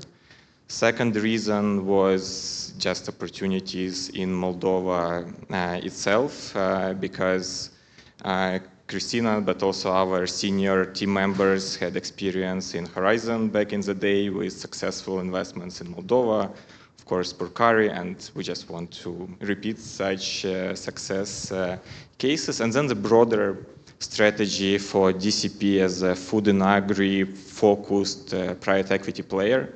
Basically the only one in the region focused on food and agri, despite the fact that the region, the Black Sea region, is one of the largest food producers in the world. So that's our longer-term strategy, which although is quite hard to realize now with all the limitations, and we already mentioned that Ukraine facility from European Commission, for example, it's very restrictive that all the funds is only for Ukraine with only capex in Ukraine. So realizing the regional strategy with LP financing with such restrictions is quite difficult. I know you have a fund for that targets agribusiness, but what would be the biggest constraints that you see since you started deploying all these funds across the region? A deal flow, maybe the LP risk appetite, maybe war insurance availability. What do you think is the problem? Yeah, so the biggest restriction is the LP restrictions. Because basically there are different pockets of money on the EC level, on the DFI level, and usually there is no just one pocket for the region. There is something for Ukraine, there is something for Moldova, there is something for EU countries, Romania, Bulgaria, and it's really hard to combine it into the one, making the cross-border deals really difficult. So it's easier just to do Ukraine deal or Moldovan deal, and then maybe there will be some synergy, but not likely. And other restrictions for the cross-border things now is the border itself, because hopefully we will soon join EU, both Ukraine and Moldova, there will be no border. But now there is border, and our portfolio companies which used to export to Moldova now cannot, because Moldova decided to basically ban import of animal feed and certain meat from Ukraine. And now Ukrainian says, okay, then we'll ban the import of wine from Moldova. And I think that's the exactly opposite of what we are trying to achieve between Ukraine and Moldova, but these issues are real, and it makes a signal for Ukrainian company looking into this direction. Do I want to take a risk? Because if UK is buying Ukrainian meat, but somehow it's not good for Moldova, maybe we just export to UK and don't look at Moldova. So that's a real problem. And then on Ukraine level, the work risk insurance, not the availability of it, but the cost of it is just very restrictive, especially towards the more risk regions in the east and the south. The cost can be 5-7% and more per annum, which basically too restrictive, and the entrepreneurs are either not realizing the project there, or they look at the project in the west of the country and decreasing the total number of opportunities. Thank you. I will continue with Andrian, and we will go through to the final round of the question, which will be short and like with a brief answer. Andrian, the same comes to you. So basically, EU capital target established Moldovan companies seeking from $1 to $10 million to scale production or expansion or new export markets. Are you seeing deal flow from companies that are growing specifically because of reconstruction-related opportunities across the border? And does the Ukraine corridor factor into the investment thesis when evaluating a Moldovan business? Thank you, Stella.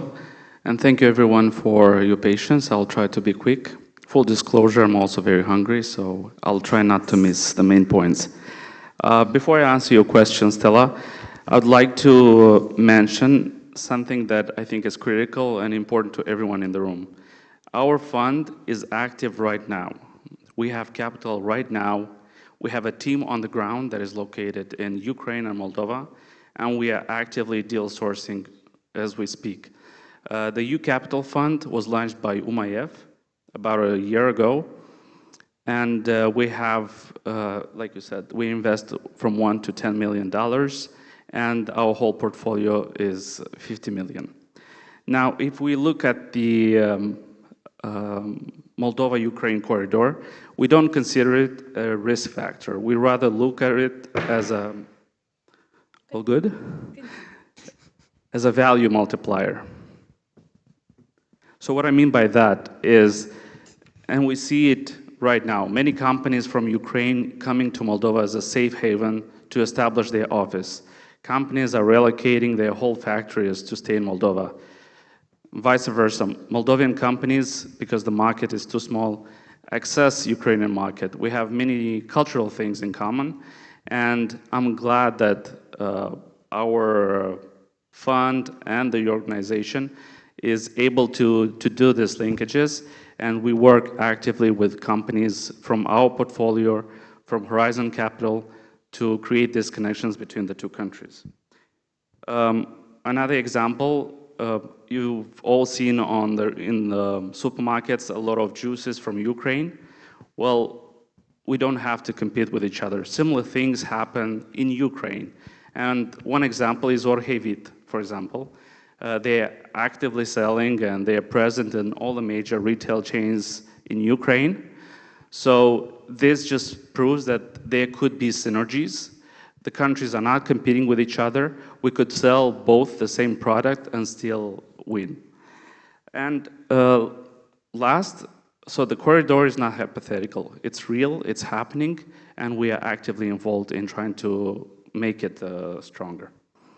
Thank you. So if you will leave the audience today with one answer, how to make Moldova relevant when it comes to reconstruction of Ukraine, what would be that? What would be one idea that you would like to leave the audience to think about and create that relevance of a small but resilient country? I guess that's the last question. Yeah. 2 minutes, all right. No pressure. It's not all 2 minutes for you. It's just like yeah, because I'm looking at the screen. Well, I'm glad that during the last 2 panels, the focus shifted towards people. I think that is very important. And we started talking about macro factors, infrastructure, but at the end of the day, like Karina has mentioned as well, people are the most important asset we have. And this is what we look at. Yes, there are sectors that have potential, logistics, agri-food, those are good, but then from our perspective, how do you choose that company that can capitalize on those opportunities or those trends? And the formula that we use is management, governance, and product fit. So if you have a good product and it's been tested and it works, then we're in. If there's a structure in the company that allows the company to scale, we're in. If there's people that are driven, that are visionary, that want to expand and believe that it's possible to make a great company from Moldova, then we're in. And so at the end of the day, you're basically left only with the execution risk. And this is where we come in. So we are the first capital that the company can receive. If you look at debt financing, it's more of less risk trying to get the interest rate, whereas we want to be exposed to all the risk. So debt financing is not going to help companies structure a contract, a cross-border contract. However, equity does. And we are actively involved to build the company, to structure the company, to build the governance, and prepare the company for the next year of investor. And that next year could be a strategic buyer. It could be listing on the Bucharest Stock Exchange. But then again, are there the people that can make this happen? And we've seen in Ukraine, companies, warehouses have been bombed, destroyed, but the company still goes and moves on because it's easy to rebuild, it's easy to find. Andrian, one idea. One idea. Already 33 ideas. Yes. Thank you. Thank you. I would like to continue, yes. So people, management, governance, and product fit, and then capital will follow. It's easy. Thank you. Thank you. Thank you. Thanks for the reminder. Moving back, the same question. So how will we make Moldova relevant? EBRD. Sorry? Can you repeat the question, please? What can we do to make Moldova relevant in reconstruction of Ukraine? one thing, one idea that you would leave the audience with? Well, start investing now, and I think all these cross-border opportunities, and I think it takes the private sector actually to unlock many of those. Usually, the legislative and the national authorities follow suit behind bold ideas. So I think go ahead. I think initiative matters. And by the way, the report is quite revelatory. It has quite a lot of ideas that could be rather implementable, rather bankable. Yeah, I agree. Thank you.